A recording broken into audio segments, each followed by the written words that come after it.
अस्सलामुअलैकुम class, this is Mohammad Hashim से and you guys are watching mathematics by Hashim Zia. बेटा आज की क्लास के अंदर we will be solving the NUST NET two papers. Karachi के अंदर जो नस्ट के पेपर्स इस वक्त चल रहे हैं वो भी सॉल्व करवाऊंगा। कोयटा के अंदर जो नस्ट के पेपर्स चल रहे हैं वो भी सॉल्व करवाऊंगा। मैं नस्ट के नेट टू के रिगार्डिंग पहले भी 2 लेक्चर्स अपलोड कर चुका हूं। उससे पहले नस्ट के पास्ट पेपर्स के ऊपर जो भी 2024 का नेट वन था वो भी अपलोड कर चुका हूं। बेटा ये क्वेश्चंस बेतहाशा इंपॉर्टेंट है, क्वेश्चंस को सॉल्व करना बेतहाशा इंपॉर्टेंट है। तो भाई देखो, सबसे पहले नंबर के ऊपर आज की क्लास में जो हमारे पास क्वेश्चन आ रहा है, ये क्वेश्चन कहता है 1.01 होल पावर 5। अब देखो, बाइनोमियल थ्योरम का कॉन्सेप्ट है, हमें ये बात मालूम है कि 1.01 होल पावर 5 को कैसे सिंपलीफाई करवाएंगे। ये क्वेश्चंस, इस तरह के क्वेश्चंस लास्ट नेट के पेपर में भी मैंने आपको सॉल्व करवाए थे, लास्ट वीडियो में भी मैंने आपको सॉल्व करवाए थे, और इस क्लास के अंदर भी बहुत सारे क्वेश्चन आए हुए हैं कि आपके पास बेतहाशा कॉन्सेप्ट आजकल आ रहा है। तो भाई 1.01 होल पावर 5 का मतलब क्या है? देखो, आया ये बाइनोमियल थ्योरम पे सॉल्व होगा, आया ये बाइनोमियल सीरीज पे सॉल्व होगा। पहले तो आप इसको क्लासिफाई करो। देखो, कभी भी आपकी पावर अगर ग्रेटर देन 1 आ रही हो या फिर 1 के बराबर आ रही हो, इसका मतलब क्या है? बाइनोमियल सीरीज का तो कॉन्सेप्ट नहीं हो सकता। इसका मतलब क्या? बाइनोमियल थ्योरम का कॉन्सेप्ट है। इसको अगर मैं सिंप्लीफाई करता हूं तो क्या बन जाएगा? ये हो जाएगा मेरे पास 1 प्लस का, क्योंकि अगर मैं इसको ब्रेक करता हूं 1.01 को, तो इट शुड बिकम 1 प्लस का 0.01 होल पावर में 5। अब देखो, ये आपके पास आपकी फर्स्ट टर्म है, ये आपकी सेकंड टर्म है, और ये आपकी पावर में क्या आ गई? एन आ गया। तो बाइनोमियल थ्योरम का जो फॉर्मूला होता है बेटा, वो क्या फॉर्मूला होता है? वो होता है एन कॉम्बिनेशन आर। और इस तरीके से फॉर्मूला एक फाइनाइट टर्म्स तक जाता रहता है। आपकी पावर 5 आ रही है तो बेटा आपको पावर 5 तक एक्सटेंड नहीं करना। उसके पीछे लॉजिक क्या है कि आपकी सेकंड टर्म बहुत छोटी आ रही है। तो देखो, बाइनोमियल थ्योरम का ओरिजिनली जो फॉर्मूला हमारे पास दुनिया में होता है वो तो बहुत बड़ा सा फॉर्मूला होता है कि सबसे पहले हमारे पास आता है एन कॉम्बिनेशन जीरो, फिर आता है ए की पावर के अंदर एन माइनस का जीरो, फिर आता है बी की पावर के अंदर जीरो, फिर उसके बाद होता है एन कॉम्बिनेशन वन, ए की पावर के अंदर एन माइनस का वन, फिर बी की पावर के अंदर वन, फिर आगे फॉर्मूला होगा एन कॉम्बिनेशन टू, ए की पावर एन माइनस का टू, बी की पावर टू, फिर आगे फॉर्मूला होगा एन कॉम्बिनेशन थ्री, ए की पावर में एन माइनस का थ्री टू, बी की पावर थ्री, और ये जाएगा पावर 5 तक। मगर चूंकि आपकी सेकंड टर्म बहुत छोटी वैल्यू है, तो हम इसके अंदर हद से हद सेकंड टर्म तक जाएंगे, हम इसके आगे नहीं जाएंगे, क्योंकि आपकी जो सेकंड वैल्यू आ रही है, बी की वैल्यू आ रही है, वो 0.01 है। अगर आप 0.01 का स्क्वायर भी लोगे तो ये पावर 4 के ऊपर चला जाएगा, नेगेटिव पावर 4 के ऊपर, क्योंकि 0.01 आप जितना इसके ऊपर स्क्वायर लेते रहोगे, जितनी इसकी पावर में इजाफा करते रहोगे, ये नंबर उतना छोटा बनता जाएगा। तो भैया हमारे पास कभी भी अगर वैल्यू बहुत छोटी आ रही हो तो हम उसके ऊपर जो हायर पावर्स होती हैं उन तमाम वैल्यूज को निगलेक्ट करवा देते हैं। तो मैं सिंपल इसको दो टर्म्स तक सॉल्व करूंगा बेटा, तो क्या बन जाएगा? ए की पावर एन यानी कि 1 की पावर एन, यानी कि एन क्या है? 5 के बराबर, एज इट इज का इट इज। एन कॉम्बिनेशन 1 यानी कि 5 कॉम्बिनेशन 1, ए बराबर है 1 के, पावर में आ जाएगा 5 माइनस का 1, और बी किसके बराबर है? 0.01 के, पावर में 1 आ गया। इसको फर्दर सॉल्व नहीं करने की नीड बेटा, मैं अगेन रिपीट कर चुका हूं, फर्दर सॉल्व करोगे तो बेटा जाहिर सी बात है इस टर्म की पावर में आगे इजाफा होता जाएगा। तो जितनी छोटी ये वैल्यू बनती जाएगी, उसमें अगर आप उतनी है पावर्स का इजाफा करते रहोगे तो आपकी वैल्यू मजीद सुकड़ती जाएगी। तो आप हद से सेकंड टर्म तक इसको एक्सपेंड करवाओगे और डायरेक्टली सॉल्व कर लोगे। 5 कॉम्बिनेशन 1 बराबर होता है 5 के, और 1 की पावर 5 माइनस का 1 क्या होता है? देखो, मुझे कैसे पता चला 5 कॉम्बिनेशन 1 होता है? ऑलवेज रिमेंबर दिस थिंग, कभी भी आपके पास n कॉम्बिनेशन 1 आ जाए तो n कॉम्बिनेशन 1 हमेशा n के बराबर होता है। तो 5 कॉम्बिनेशन 1 किसके बराबर होगा? 5 के बराबर होगा। सिमिलरली 0.01 से क्या हो रहा है? मल्टीप्लाई हो रहा है, तो इसको आप बैठ के मल्टीप्लाई करवा दो। तो बेटा क्या हो जाएगा? देखो, 0.01 जब 5 से मल्टीप्लाई होगा तो 5 1 जार 5, 5 0 जार 0, 5 0 जार 0। हमेशा डेसिमल कैलकुलेशन बहुत सिंपल होती है, नॉर्मल मल्टीप्लिकेशन की तरह होती है, सिंपल तरीके से मल्टीप्लाई करवाओगे और एंड के अंदर डेसिमल पॉइंट को लगाओगे। देखो, पहले वाले डिजिट के अंदर 2 डिजिट से पहले डेसिमल आ रहा है, तो यहाँ पे भी 2 डिजिट से पहले डेसिमल आ जाएगा। तो ये क्या बन गया? ये बन गया 0.05। तो इसका मतलब क्या हुआ? 1 प्लस का 0.05 का मतलब क्या है कि मेरा आंसर क्या आ जाएगा? आंसर आ जाएगा 1.05 के बराबर। बहुत सिंपल सी चीजें क्या है, देखो, जब आपने 5 को 0.01 से मल्टीप्लाई करवाया तो आपका आंसर क्या आया? 0.05। इसके अंदर 1 का इजाफा करवा दोगे तो आपका आंसर क्या आ जाएगा? 1.05 के बराबर। ये आपका इस क्वेश्चन का फाइनल आंसर होगा। फर्दर सॉल्व करने की नीड नहीं है, मैं अगेन कह रहा हूं, क्योंकि देखो सेकंड टर्म जो आपकी है वो ऑलरेडी बहुत छोटी है, इस पर अगर आप पावर्स का इजाफा करते जाओगे तो आपकी वैल्यू मजीद छोटी हो जाएगी। अच्छा, नेक्स्ट क्वेश्चन जो आ रहा है बड़ा इंटरेस्टिंग क्वेश्चन है। आपको बेसिकली ग्राफ गिवन है, और इस ग्राफ के अंदर अगर आप देखो तो आपको ये वाला जो रीजन है पूरा आपको हाईलाइट करके गिवन है। एग्जामिनर कह रहा है कि बताइए यहाँ पे एक्स और वाई की क्या वैल्यूज होंगी। देखो, इसको समझना बहुत ही आसान है। आपको ये बात मालूम है कि कभी भी अगर मैं अपने प्लेन का जिक्र करता हूँ, इस प्लेन के अंदर ये वाली तमाम साइड के अंदर एक्स हमेशा पॉजिटिव होगा, इस वाली तमाम साइड में एक्स हमेशा नेगेटिव होगा। While on the other and हमारे प्लेन के अंदर ऊपर वाली साइड के अंदर जो y होता है वो हमेशा पॉजिटिव होता है, नीचे वाली साइड के अंदर y क्या होता है? नेगेटिव होता है। तो भैया एग्जामिनर कह रहा है x की वैल्यू कैसी है? 1 से बड़ी या छोटी होगी? y की वैल्यू 1 से बड़ी या छोटी होगी? या x x की वैल्यू 1 के बराबर होगी या फिर उससे बड़ी होगी, या y की वैल्यू 1 के बराबर होगी 1 से छोटी होगी, ब्ला ब्ला ब्ला। देखो अब चूंकि मेरे पास सिर्फ ये वाला रीजन हाईलाइट हुआ हुआ है, अगर आप गौर से देखो तो हमारे पास सिर्फ ये वाला जो रीजन है ना, ऊपर और नीचे का हाईलाइट हुआ हुआ है। इसका मतलब दो बातें, एक चीज तो बड़ी कंफर्म है कि राइट हैंड साइड के ऊपर हमेशा x तो पॉजिटिव रहेगा, यानी कि x की वैल्यू या तो 1 के बराबर होगी या हमेशा 1 से बड़ी होगी। नॉर्मल सी चीज है ना बेटा, कि देखो आपके पास यहाँ पे कहीं पे पॉइंट अगर आ रहा है मेरे पास, तो जाहिर सी बात है भैया मेरे पास x की वैल्यू जो होगी या तो 1 के बराबर होगी या 1 से क्या होगी, बड़ी होगी। सही है ना, ये तो नॉर्मल सी चीज आ रही है कि हमें आ रही है x की वैल्यू या तो 1 है या फिर 1 से बड़ी है, नॉर्मल सी बात है। अच्छा y के बारे में क्या केस होगा, y की कंडीशन दोनों सूरतों में वेरी करेगी। अगर तो y यहाँ पे ऊपर का रीजन है तो पॉजिटिव के अंदर होगा, और अगर नीचे का रीजन है तो ऑब्वियसली नेगेटिव के अंदर होगा। It's again a very basic concept कि भाई हमारे पास y की जो वैल्यू होगी, अगर वो आपके पास ऊपर है तो 1 से बड़ी है, नीचे है तो 1 से छोटी है, नेगेटिव के अंदर है। तो मैं इसको क्या कह सकता हूँ, मैं कैसे लिख सकता हूँ, मैं इसको लिख सकता हूँ कि भाई y की वैल्यू जो है ये हमारे पास दोनों सूरतों में लाया कर रही है, यानी कि या तो ये हमारे पास 1 के बराबर या 1 से छोटी, दोनों कंडीशंस करेक्ट होंगी। तो यहाँ पे चेक कर लेते हैं कोई कंडीशन अगर उस लिहाज से आ रही है, तो यहाँ पे किसी ऑप्शन बच्चे ने लिखा हुआ नहीं है, बट जो भी ऑप्शन होगा उसके अंदर ऑब्वियसली x की वैल्यू तो 1 के बराबर या 1 से बड़ी होनी चाहिए, मगर y की वैल्यू 1 से छोटी भी एक्सेप्टेबल है और 1 से बड़ी भी एक्सेप्टेबल है। सही है ना, क्यों, क्योंकि देखो ऊपर की तरफ y पॉजिटिव होगा, नीचे की तरफ y नेगेटिव होगा। That's a very basic concept. सही है ना बच्चा। अच्छा भाई, नेक्स्ट क्वेश्चन में एग्जामिनर कह रहा है अर्थमेटिक मीन बिटवीन -5 एंड 40। आपको अर्थमेटिक मीन निकालना है -5 एंड 40 के दरमियान का, यानी कि आपको एक्सट्रीम नंबर्स गिवन है। भाई अर्थमेटिक मीन निकालने का फॉर्मूला क्या होता है, ये होता है a प्लस का b डिवाइडेड बाई 2। तो a की वैल्यू गिवन है नेगेटिव का 5, प्लस का साइन, b की वैल्यू गिवन है 40 डिवाइडेड बाई 2। भाई 40 में से नेगेटिव का 5 करोगे तो 35 आएगा। 35 बाई 2 क्या होता है, ये होता है आपके पास 2 1 2, और जाहिर सी बात है एक कैरी किया तो जाहिर सी बात है क्या बन जाएगा, भाई ये आ जाएगा हमारे पास सिंपल तरीके से 15 बन गया ना। और 2 के टेबल में 15 तो नहीं होता, 2 7 14 होता है, 0.5 का 0.5, तो आंसर क्या होगा 17.5। आप डेसिमल प्लेस में निकाल के भी चेक कर लो, आप इस तरीके से निकाल के चेक कर लो बेशक। 35 बाई 2 क्या होगा, देखो 2 1 2 हो गया, कितना बचा, एक बचा, ऊपर से 15 नीचे आ गया। 2 7 14 होता है तो ऑब्वियसली आपके पास 1 बचेगा, डेसिमल लगाओगे तो यहाँ पे 0 आ गया। 2 5 10, 17.5 आपका आंसर होगा। एग्जामिनर हम सबसे पहले पूछता है पीरियड ऑफ कॉट एक्स क्या होगा। देखो कॉट का पीरियड और टेंजेंट का पीरियड हमारे पास सिमिलर होता है, टेंजेंट हो या कॉट हो उसका पीरियड स्टैंडर्ड पीरियड क्या होता है, पाई के बराबर होता है। नेक्स्ट क्वेश्चन में एग्जामिनर कह रहा है 2 multiply by 3 whole power x equal to 7। Again यहाँ पे हमारे पास एग्जामिनर कह रहा है वैल्यू ऑफ x बताइए, मगर हमारे पास यहाँ पे बच्चा क्वेश्चंस के जो ऑप्शंस है वो क्लियर नहीं है, कि ऑप्शंस नहीं लिखे हुए। तो I can still guide you कि बेटा देखो सॉल्व कैसे किया जाएगा, इसको इसको सॉल्व करना आसान है, कोई मुश्किल चीज नहीं है। आप यहाँ पे अगर गौर से देखो ना, देखो 2 यहाँ पे क्या हो रहा है, मल्टीप्लाई हो रहा है, वहां पे आगे क्या हो जाएगा, डिवाइड। क्योंकि देखो अगर तो मेरे पास यहाँ पे ऐसे नंबर्स होते हैं ना जिनकी पावर्स को मैं सेम फॉर्म कर सकता होता तो मैं इसको इस फॉर्म में ब्रेक कर देता। सही है ना बेटा, यहाँ पे मगर 7 भी एक प्राइम नंबर है, 3 भी प्राइम नंबर है, 2 भी प्राइम नंबर है, कोई पावर्स हम कुछ कर ही नहीं सकते आगे पीछे, अफसोस का मुकाम है। तो भाई ये 2 यहाँ पे मल्टीप्लाई हो रहा है, वहां पे डिवाइड करवा दूंगा तो 7 बाई 2 बन गया।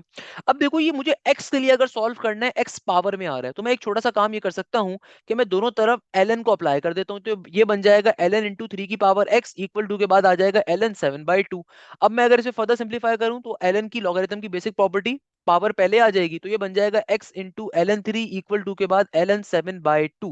तो सिंपल तरीके से x का आंसर क्या आ जाएगा, ये ln 3 मल्टीप्लाई हो रहा है, वहां पे जाके डिवाइड हो जाएगा, तो it should become ln 7 by 2 divided bye ln 3। ये x का आंसर होना चाहिए। अगर तो मेरे पास यही नंबर्स गिवन है और मुझे ऑप्शंस यहाँ पे नहीं पता ऑप्शंस क्या होंगे इवेंचुअली, मगर सॉल्व भी ऐसे हो जाएगा, x की फॉर्म में ये आंसर आ जाएगा। अदरवाइज अगर आप सॉल्व करना किसी और मेथड पे जाते हैं तो फिर एक मेथड और होगा।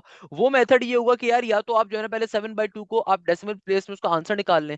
फॉर एग्जाम्पल ये 2 मल्टीप्लाई हो रहा है, मैं पहले 7 बाई 2 का आंसर निकाल लूंगा तो क्या बन जाएगा, ये हो जाएगा 3 की power x is equal to 7 divided by 2। तो 7 डिवाइडेड बाई 2 का मतलब क्या, 7 अंदर गया 2 बाहर गया, 2 3 6 होता है, एक बचा, डेसिमल लगाएंगे तो 10 बन जाएगा, 2 5 10 हो जाएगा। यानी कि मेरे पास ये क्या बन गया, मेरे पास ये आ गया 3 की power x is equal to 3.5।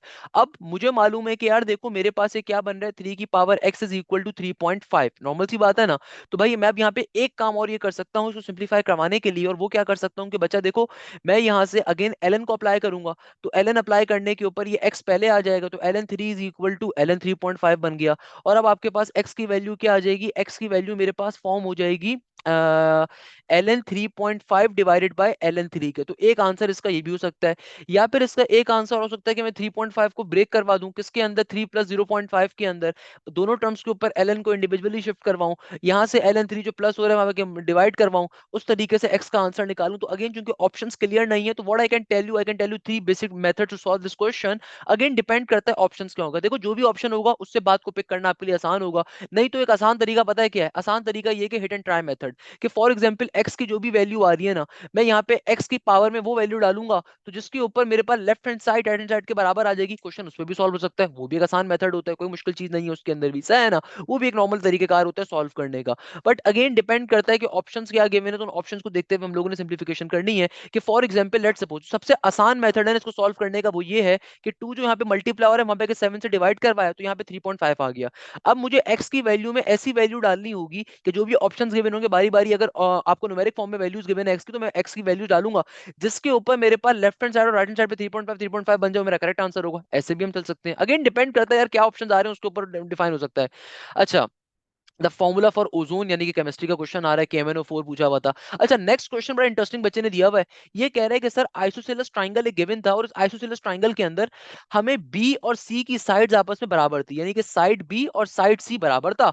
और हमसे एग्जामिनर कह रहा था कि भैया तुम्हारे पास जो डी का एंगल है ना वो 60 डिग्री है और तुम्हें साइड ए की वैल्यू निकालनी है, कोई मसले की बात नहीं है। यानी कि देखो साइड बी भी 1 के बराबर है, साइड सी भी 1 के बराबर है, तो मुझे अगर ए की वैल्यू निकालनी है तो भैया सिंपल तरीके से यहाँ पे आप कोसाइन लॉ को अप्लाई कर दीजिए। कोसाइन लॉ आपसे क्या कहता है, ये आपसे कहता है कि भैया A square is equal to simple तरीके से क्या बन जाएगा, ये हो जाएगा बी स्क्वायर प्लस का सी स्क्वायर माइनस का 2bc, आगे कॉस अल्फा का कॉस अल्फा आ गया। तो बेटा देखो आपके पास फॉर्मूला क्या आ गया, A square is equal to B और सी की साइड आपस किसके बराबर है, 1 के बराबर है। तो यहाँ पे भी 1 का स्क्वायर आ गया, 1 का स्क्वायर आ गया, माइनस का 2 × 1 बी की और सी की जगह पे 1 1 आ गया, और कॉस अल्फा की वैल्यू आपको क्या गिवन है, यानी कि एंगल आपको गिवन है 60 डिग्री का। देखो यहाँ पे आपको एंगल गिवन है 60 डिग्री का। क्वेश्चन बेसिकली क्या आ रहा है, मैं क्वेश्चन आपको बना के भी शो करवा देता हूँ। ये क्वेश्चन आ रहा है, इस क्वेश्चन के अंदर आपको इस साइड की वैल्यू भी गिवन है 1, इस साइड की वैल्यू भी गिवन है 1, इस साइड की वैल्यू को आपको फाइंड करना है और आपको ये वाला एंगल 60 डिग्री गिवन है। तो जाहिर सी बात है मेरे पास दो साइड्स और इंक्लूडेड एंगल आ रहा है, तो मैं कोसाइन लॉ को अप्लाई करूंगा। तो cos 60 यहाँ पे आ जाएगा, cos 60 किसके बराबर होता है, 1/2 के बराबर ही होता है। तो ए स्क्वायर की वैल्यू क्या आ जाएगी, 1 प्लस का 1 2 माइनस का 2, और cos 60 किसके बराबर होता है, देखो cos 60 और sin 30 सेम होता है, cos 60 बराबर होता है हाफ के। तो यहाँ पे सिंपल हाफ का हाफ आ गया, तो इस 2 से 2 कैंसिल आउट हो जाएगा, तो क्या बचेगा 1 बचेगा। यानी कि ए स्क्वायर की वैल्यू बराबर आ जाएगी 1 के, तो ए की वैल्यू भी क्या होगी 1 के बराबर होगी। अब देखो बेटा ऊपर जो क्वेश्चन हमारे पास आ रहा था ना इस पेपर के अंदर, वो क्वेश्चन बच्चे ने तरीके से बना के दिया हुआ है। एक बच्चे ने कि सर ये क्वेश्चन हमारे पास आया था, वो जो मैंने ऊपर आपको क्वेश्चन बताया था वो क्वेश्चन का सही क्वेश्चन बेसिकली ये आ रहा है। अब देखो इस क्वेश्चन को जरा समझो, ये बेसिकली आपके पास लीनियर प्रोग्रामिंग का एक क्वेश्चन आ रहा है। इस क्वेश्चन के अंदर एग्जामिनर आपसे क्या कह रहा है, एग्जामिनर आपसे कहता है कि यार आपके पास जो है ना सिंपल तरीके से एक लाइन ये आ रही है और एक लाइन आपके पास ये आ रही है। एग्जामिनर आपसे कहता है कि यार यहाँ पे आपके पास पॉइंट है 1 का, यहाँ पे पॉइंट है +1 का, यहाँ पे पॉइंट है -1 का। नीचे आपको 3 इक्वेशंस गिवन है कि भाई x की वैल्यू 1 के बराबर है 1 से छोटी है, y की वैल्यू 1 के बराबर है 1 से छोटी है, किस तरह का कंडीशन होगी। पहले तरह कंडीशन को समझो, कंडीशन हमें बन क्या रही है। देखो मुझे पता है ऑन एक्स एक्सिस जो भी पॉइंट बनता है ना इसके बाद y की वैल्यू 0 होती है, इसका मतलब इस पॉइंट की वैल्यू क्या है, ये पॉइंट 1,0 का होगा। ये वाला पॉइंट क्या होगा, y एक्सिस के ऊपर आ रहा है, पॉजिटिव के y एक्सिस के ऊपर आ रहा है, तो y एक्सिस के ऊपर हमेशा x की वैल्यू 0 होती है, तो ये वाला पॉइंट होगा 0, +1, और ये वाला पॉइंट होगा 0, -1। अब जरा बात को समझो, हमारे पास लीनियर प्रोग्रामिंग का एक बेसिक कॉन्सेप्ट क्या होता है कि देखो हमारे पास ये वाला जो कंप्लीट डेटा आ रहा है ना, इसका मतलब ये हमारे पास हमारा जो आ रहा है रीजन आ रहा है, इंक्लूडेड रीजन आ रहा है, सही है ना भाई। यहाँ पे हमारे सारे पॉइंट्स आ रहे हैं जो हमारा इंक्लूडेड रीजन है। अब एग्जामिनर कह रहे हैं तुम्हारी एक्स की वैल्यू कहाँ पे लाई करती है, जरा गौर से बात समझो। देखो ये आपका +1 का पॉइंट है, तो जाहिर सी बात है ये तमाम रीजन जो शेडेड रीजन है ये मेरा रिक्वायर्ड रीजन, मेरा आंसर बेस्ड रीजन है ना अकॉर्डिंग टू लीनियर प्रोग्रामिंग। तो इसका मतलब क्या है, देखो एक्स की जो वैल्यू लाई करती है इस पूरे रीजन में लाई करती है, तो एक्स का जो आंसर होगा वो जाहिर सी बात है या तो 1 के बराबर है या 1 से छोटा है। नॉर्मल सी चीज है ना, देखो इस येलो रीजन में लाई कर रहा है, येलो रीजन ये ओरिजिन यहाँ से लेके यहाँ तक क्या है 1 है, तो जाहिर सी बात है एक्स की जो भी वैल्यू है वो या तो 1 के बराबर है या फिर 1 से कैसी आ रही है, छोटी आ रही है। तो एक्स के लिए तो ये कंडीशन हमारी सेटिस्फाई होगी मोस्ट प्रेफरेबली। क्यों, क्योंकि देखो एक्स की वैल्यू कैसी आ रही है, एक्स एक्सिस का ये पॉइंट है, यहाँ पे वाई एक्सिस होता है, हमें बात मालूम है। तो भाई x के लिए जो मेरा पॉइंट है या तो 1 के बराबर है 1 से छोटा है। मगर y की कंडीशन क्या होगी देखो, y के अंदर आपके पास ऊपर जो होता है y पॉजिटिव होता है, नीचे y नेगेटिव होता है। हमारे पास जितना भी डेटा गिवन था x के लिए तो राइट हैंड साइड हमेशा पूरी पॉजिटिव होती है, मगर y ऊपर क्या होता है, y एक्सिस ऊपर पॉजिटिव होता है, नीचे नेगेटिव होता है। तो मेरा जो पॉइंट है इनके दरमियान लाई कर रहा है 1 और -1 के दरमियान में। तो y के लिए मैं कंडीशन क्या कह सकता हूं कि देखो y की वैल्यू भी अगेन 1 से लेसर देन है, मगर -1 से क्या है, बड़ी है। -1 से आगे देखो, नेगेटिव के अंदर नंबर जितना आगे जाते हैं उतना नंबर छोटा हो जाता है। इसका मतलब y की जो वैल्यू है ना, ये +1 से तो छोटी है, +1 से छोटी है, उसके बराबर यानी कि इसके दरमियान की लाई कर रही है।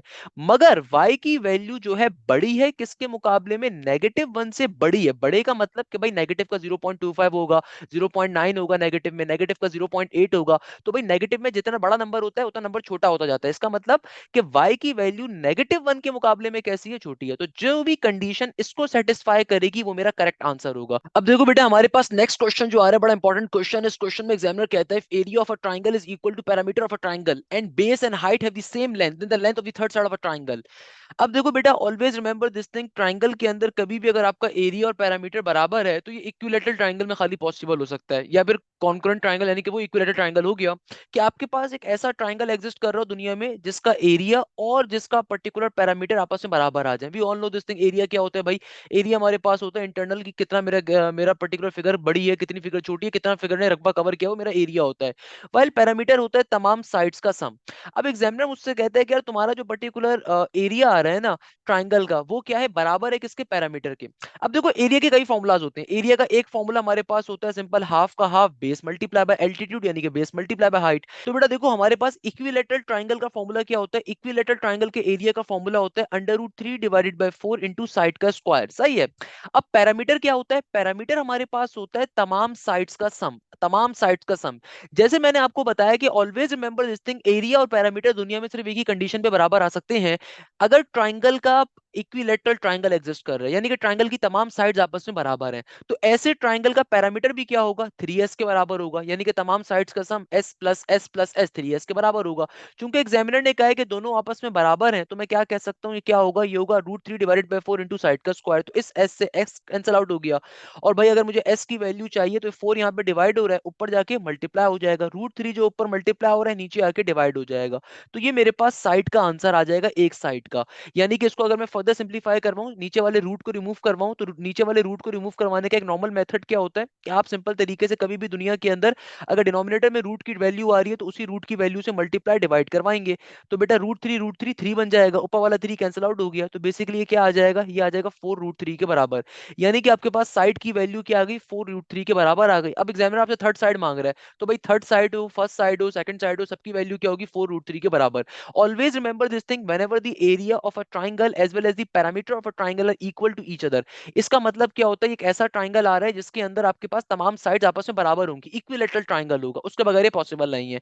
नेक्स्ट क्वेश्चन में एग्जामिनर कहता है कि भाई 64 कॉमा -32। अच्छा, मैं क्वेश्चन भी साथ साथ लिखता जाऊंगा इनकेस किसी बच्चे को ना दिखे। भाई क्वेश्चन हमारे पास आ रहा है 64, आगे कह रहा है नेगेटिव का 32, आगे कह रहा है 16 कॉमा -a। कहता है ये जीपी के अंदर है तो वैल्यू ऑफ आर बताइए। बहुत ही बच्चों वाला क्वेश्चन है। आर निकालने का कॉन्सेप्ट क्या होता है, second term divided by first term. तो बेटा नेगेटिव का 32 डिवाइडेड बाय 64 क्या होगा, भाई 32 वन जा 32 जार क्या होता है, 64 होता है, हाफ आ जाएगा आपके पास।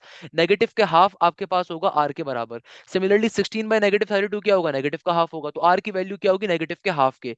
नेक्स्ट क्वेश्चन में एग्जामिनर कहता है equation of a line passing through the point 2 -3 and parallel to the line. अब देखो ये जो क्वेश्चन आ रहा है अगेन बड़ा इंटरेस्टिंग क्वेश्चन आ रहा है। इस क्वेश्चन में एग्जामिनर आपसे क्या कहता है, आपसे एग्जामिनर कह रहा है उस लाइन की इक्वेशन बताइए जो इस पॉइंट 2 -3 से पास कर रहा है और पैरेलल है इस लाइन के। देखो इसको सॉल्व करने की शॉर्टकट क्या है, इसको सॉल्व करने का शॉर्टकट ये कि आपको ऑप्शंस के अंदर चार equations of a lines given होंगी। आपने करना क्या है, बारी बारी इस पॉइंट को उठा के उन चारों इक्वेशंस में डाल दोगे, जिस पे सेटिस्फाई हो जाएगा वो आपका करेक्ट आंसर होगा। मगर हो सकता है कि दो ऑप्शंस के ऊपर सेटिस्फाई हो रहा हो, तो फिर आप दूसरी कंडीशन को यूटिलाइज करोगे कि एग्जामिनर ने आपसे क्या कहा है कि जिस लाइन के ऊपर ये पॉइंट 2 -3 एग्जिस्ट कर रहा है, जिस लाइन की इक्वेशन आप फाइंड कर रहे हो वो पैरेलल है इस लाइन के, वो पैरेलल है x minus Y plus three equal to zero वाली लाइन के। तो रिमेंबर दिस थिंग, दुनिया में कभी भी दो लाइंस अगर पैरेलल होती है ना, तो करेक्ट आंसर क्या होगा कि देखो दुनिया में कभी भी दो लाइंस अगर पैरेलल होती हैं तो ये बात लाजिम है कि उन दोनों लाइंस के अंदर एक्स और वाई कोफिशिएंट्स हमेशा उनके सिमिलर हो।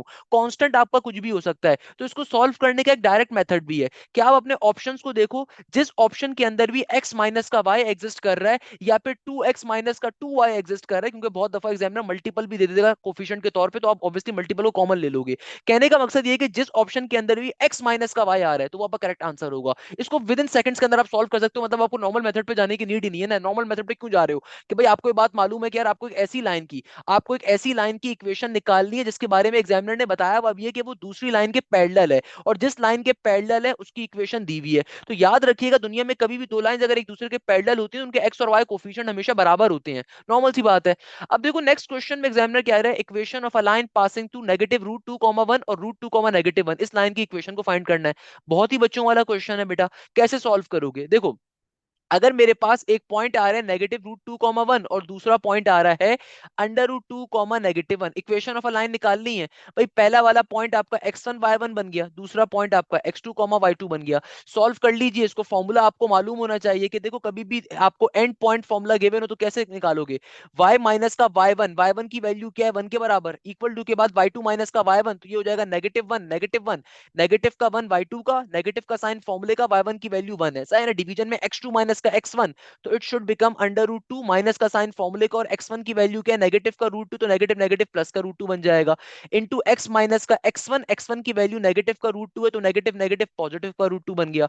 सिंप्लीफाई अगर आप इसे करवाओ तो क्या बन जाएगा, ये हो जाएगा आपके पास सिंपल तरीके से y माइनस का y1 इक्वल टू के बाद ऊपर देखो क्या आ जाएगा नेगेटिव का टू, और root two plus root two should become negative plus का two root two, into x plus का अंडर रूट टू का एक्स प्लस का रूट टू, इस टू से टू भी कट जाएगा, ये रूट टू यहाँ पे डिवाइड हो रहा है वहां पे आके मल्टीप्लाई हो जाएगा, तो it should become under root two y negative का under root two equal to के बाद देखो टू से टू कट गया था, नेगेटिव वन बचा है, तो नेगेटिव का एक्स और नेगेटिव का रूट टू, तमाम वैल्यूज को एक साइड पे शिफ्ट कर दो तो क्या बन जाएगा, ये हो जाएगा एक्स प्लस का अंडर रूट टू वाई, इस नेगेटिव रूट टू से नेगेटिव रूट टू भी कट गया, तो आपका ये फाइनल आंसर आ रहा होगा इस क्वेश्चन का। मुझे बताइए क्या मसले की बात है, बच्चों वाला कॉन्सेप्ट है यार।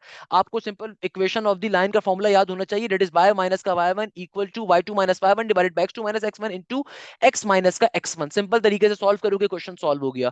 अच्छा भाई नेक्स्ट क्वेश्चन के अंदर एग्जामिनर हमसे कहता है कि पीरियड ऑफ sec 3x पूछा हुआ था। अब देखो भाई पीरियड कैसे निकालते हैं, आपको मालूम होना चाहिए sec का स्टैंडर्ड पीरियड क्या होता है।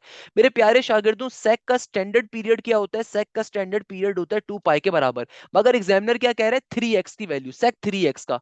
देखो कभी भी आपके पास sec के अंदर कोई भी एंगल आ रहा हो, कोई भी वैल्यू आ रही हो, किसी भी ट्रिगोनोमेट्रिक फंक्शन में कोई भी वैल्यू आ रही हो, अगर आपको उसका पीरियड निकालना होता है सबसे पहले इक्वल टू के दूसरी तरफ जाके आप स्टैंडर्ड पीरियड को लिखते हैं, तो स्टैंडर्ड पीरियड क्या है 2 पाई। अब जो भी वैल्यू आपके एंगल से मल्टीप्लाई हो रही है इक्वल टू के दूसरी तरफ जाके डिवाइड हो जाएगी, अगर कोई टर्म डिवाइड हो रही है तो इक्वल टू की दूसरी तरफ जाके मल्टीप्लाई हो जाएगी, तो 3 मल्टीप्लाई हो रहा है यहाँ पे आके डिवाइड हो जाएगा, तो आपके sec 3x का पीरियड क्या आ जाएगा 2 पाई बाय 3 के बराबर। क्वेश्चन क्या हो गया, सॉल्व हो गया। एग्जामिनर आगे कहता है 1/360 part of a circle. Next question interesting question आ रहा है, इस क्वेश्चन में एग्जामिनर कहता है 1/360 पार्ट ऑफ अ सर्कल क्या होता है। जाहिर सी बात है बेटा, मुझे मालूम है कंप्लीट सर्कल के अंदर कितने डिग्रीज होते हैं, 360 डिग्री होते हैं, तो 1/360 का मतलब क्या भाई, 1 डिग्री की वैल्यू आ गई ना, नॉर्मल सी बात है, मतलब इसमें सोचने की भी क्या जरूरत है। अगर ये क्वेश्चन पेपर में आ रहा है तो भाई हलवा क्वेश्चन है। आपको ये बात मालूम है कि एक सर्कल की जो एक कंप्लीट एंगुलर रोटेशन होती है 360 डिग्री की होती है, तो अगर एग्जामिनर बोल रहे हैं एक सिंगल पार्ट 1/360 किसके बराबर होगा, तो जाहिर सी बात है भाई आपके पास 1/360 किसके बराबर होगा, सिंपल 1 डिग्री के बराबर होगा, इट्स अ नॉर्मल कॉन्सेप्ट, तो 1 degree is basically equal to 1/360 of a circle. Next question में एग्जामिनर कहता है A and B are the symmetric matrices and C is unsymmetric matrix, then which of the following condition is true, A plus B plus C या A plus B या ए minus B. अब जरा इस condition को गौर से समझिएगा, इस question में एग्जामिनर आपसे कह रहा है कि यार ए भी सिमेट्रिक मैट्रिक्स है, बी भी सिमेट्रिक मैट्रिक्स है, मगर सी सिमेट्रिक मैट्रिक्स नहीं है, तो भाई बताओ क्या A plus B plus C symmetric matrix होगा, then which of the following is symmetric, आपको सिमेट्रिक बताने हैं। तो भाई जाहिर सी बात है ए प्लस बी भी सिमेट्रिक होगा, नॉर्मल सी बात है, ए और बी सिमेट्रिक मैट्रिक्स ही थे ना भाई, ऐड करवाने से सब्ट्रैक्ट करवाने से उसकी सिमेट्रिक की प्रॉपर्टी को थोड़ी डिफरेंस आएगा, कोई ए माइनस बी भी हो सकता है।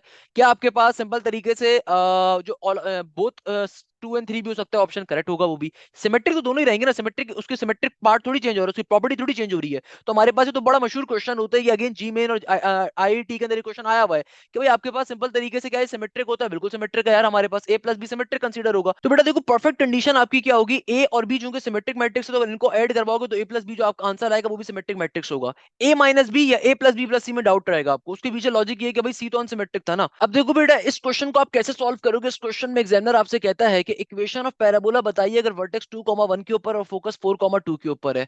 बाय द वे मुझे इस क्वेश्चन में एक ब्लंडर लग रहा है, बट स्टिल चलो सॉल्व करेंगे, कोई मसले की बात नहीं है। इस क्वेश्चन के अंदर देखो एग्जामिनर क्या कहना चाह रहे हैं। एग्जामिनर आपसे कहता है कि वर्टेक्स आपका 2,1 के ऊपर है, डेट सिंपली मींस कि आपको वर्टेक्स की वैल्यू गिवन है। इसका मतलब क्या होगा, इसका मतलब ये होगा कि भैया वर्टेक्स आपका ओरिजिन पे नहीं आ रहा, तो आपकी नॉर्मल इक्वेशन आपको बड़ी वाली इक्वेशन में यूटिलाइज करनी होगी। फोकस की वैल्यू मुझे किसके ऊपर गिवन है, फोकस गिवन है 4,2 के पॉइंट के ऊपर। देखो बेटा वर्टेक्स क्या होता है, वर्टेक्स का फॉर्मूला हमारे पास होता है, वर्टेक्स बराबर होता है एच कॉमा के।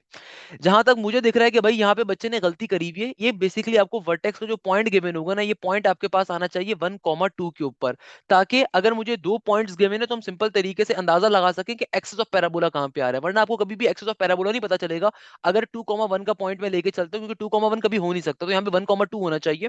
मैं आपको वैसे दोनों पे बता देता हूँ दोनों पे कैसे सॉल्व कर रहे होंगे। खैर, तो फोकस का पॉइंट क्या आएगा, अगर तो मेरे पास 1,2 वर्टेक्स का पॉइंट है ना, तो मुझे साफ तौर पे दिख रहा है कि बच्चा देखो हमारे पास इस वर्टेक्स के पॉइंट के अंदर एच और के के अंदर क्या चीज सिमिलर आ रही है जो फोकस के अंदर भी सिमिलर है। आप तमाम लोग बोलोगे सर 2 की वैल्यू, क्योंकि देखो फोकस का अपना पॉइंट होता क्या है, फोकस का फॉर्मूला क्या होता है, फोकस का फॉर्मूला होता है एच प्लस ए कॉमा के या फिर एच कॉमा के प्लस ए। अगर तो एक्सिस ऑफ पैराबोला एक्स के ऊपर होगा तो ये फॉर्मूला यूटिलाइज होता है, अगर एक्सिस ऑफ पैराबोला वाई के ऊपर होगा तो फॉर्मूला यूटिलाइज करेंगे। चूंकि वर्टेक्स की वैल्यू और फोकस की वैल्यू देने का मकसद ही ये होता है कि भाई बच्चा खुद से अंदाजा लगा सके एक्सिस ऑफ पैराबोला कहां पे होगा। तो अगर मेरे पास वर्टेक्स का पॉइंट 1,2 जैसे गिवन है, तो इसका मतलब क्या है कि देखो दोनों के अंदर वर्टेक्स और फोकस के अंदर y वाली चीज चेंज नहीं हो रही। इसका मतलब क्या है कि भैया y दोनों में कांस्टेंट है, जो कि क्या है, कॉमा के, यानी कि मेरे पास एक्सिस ऑफ पैराबोला x के ऊपर आ रहा है। तो मैं सिमिलरली इस पॉइंट को कंपेयर करवाऊंगा h प्लस ए कॉमा के से।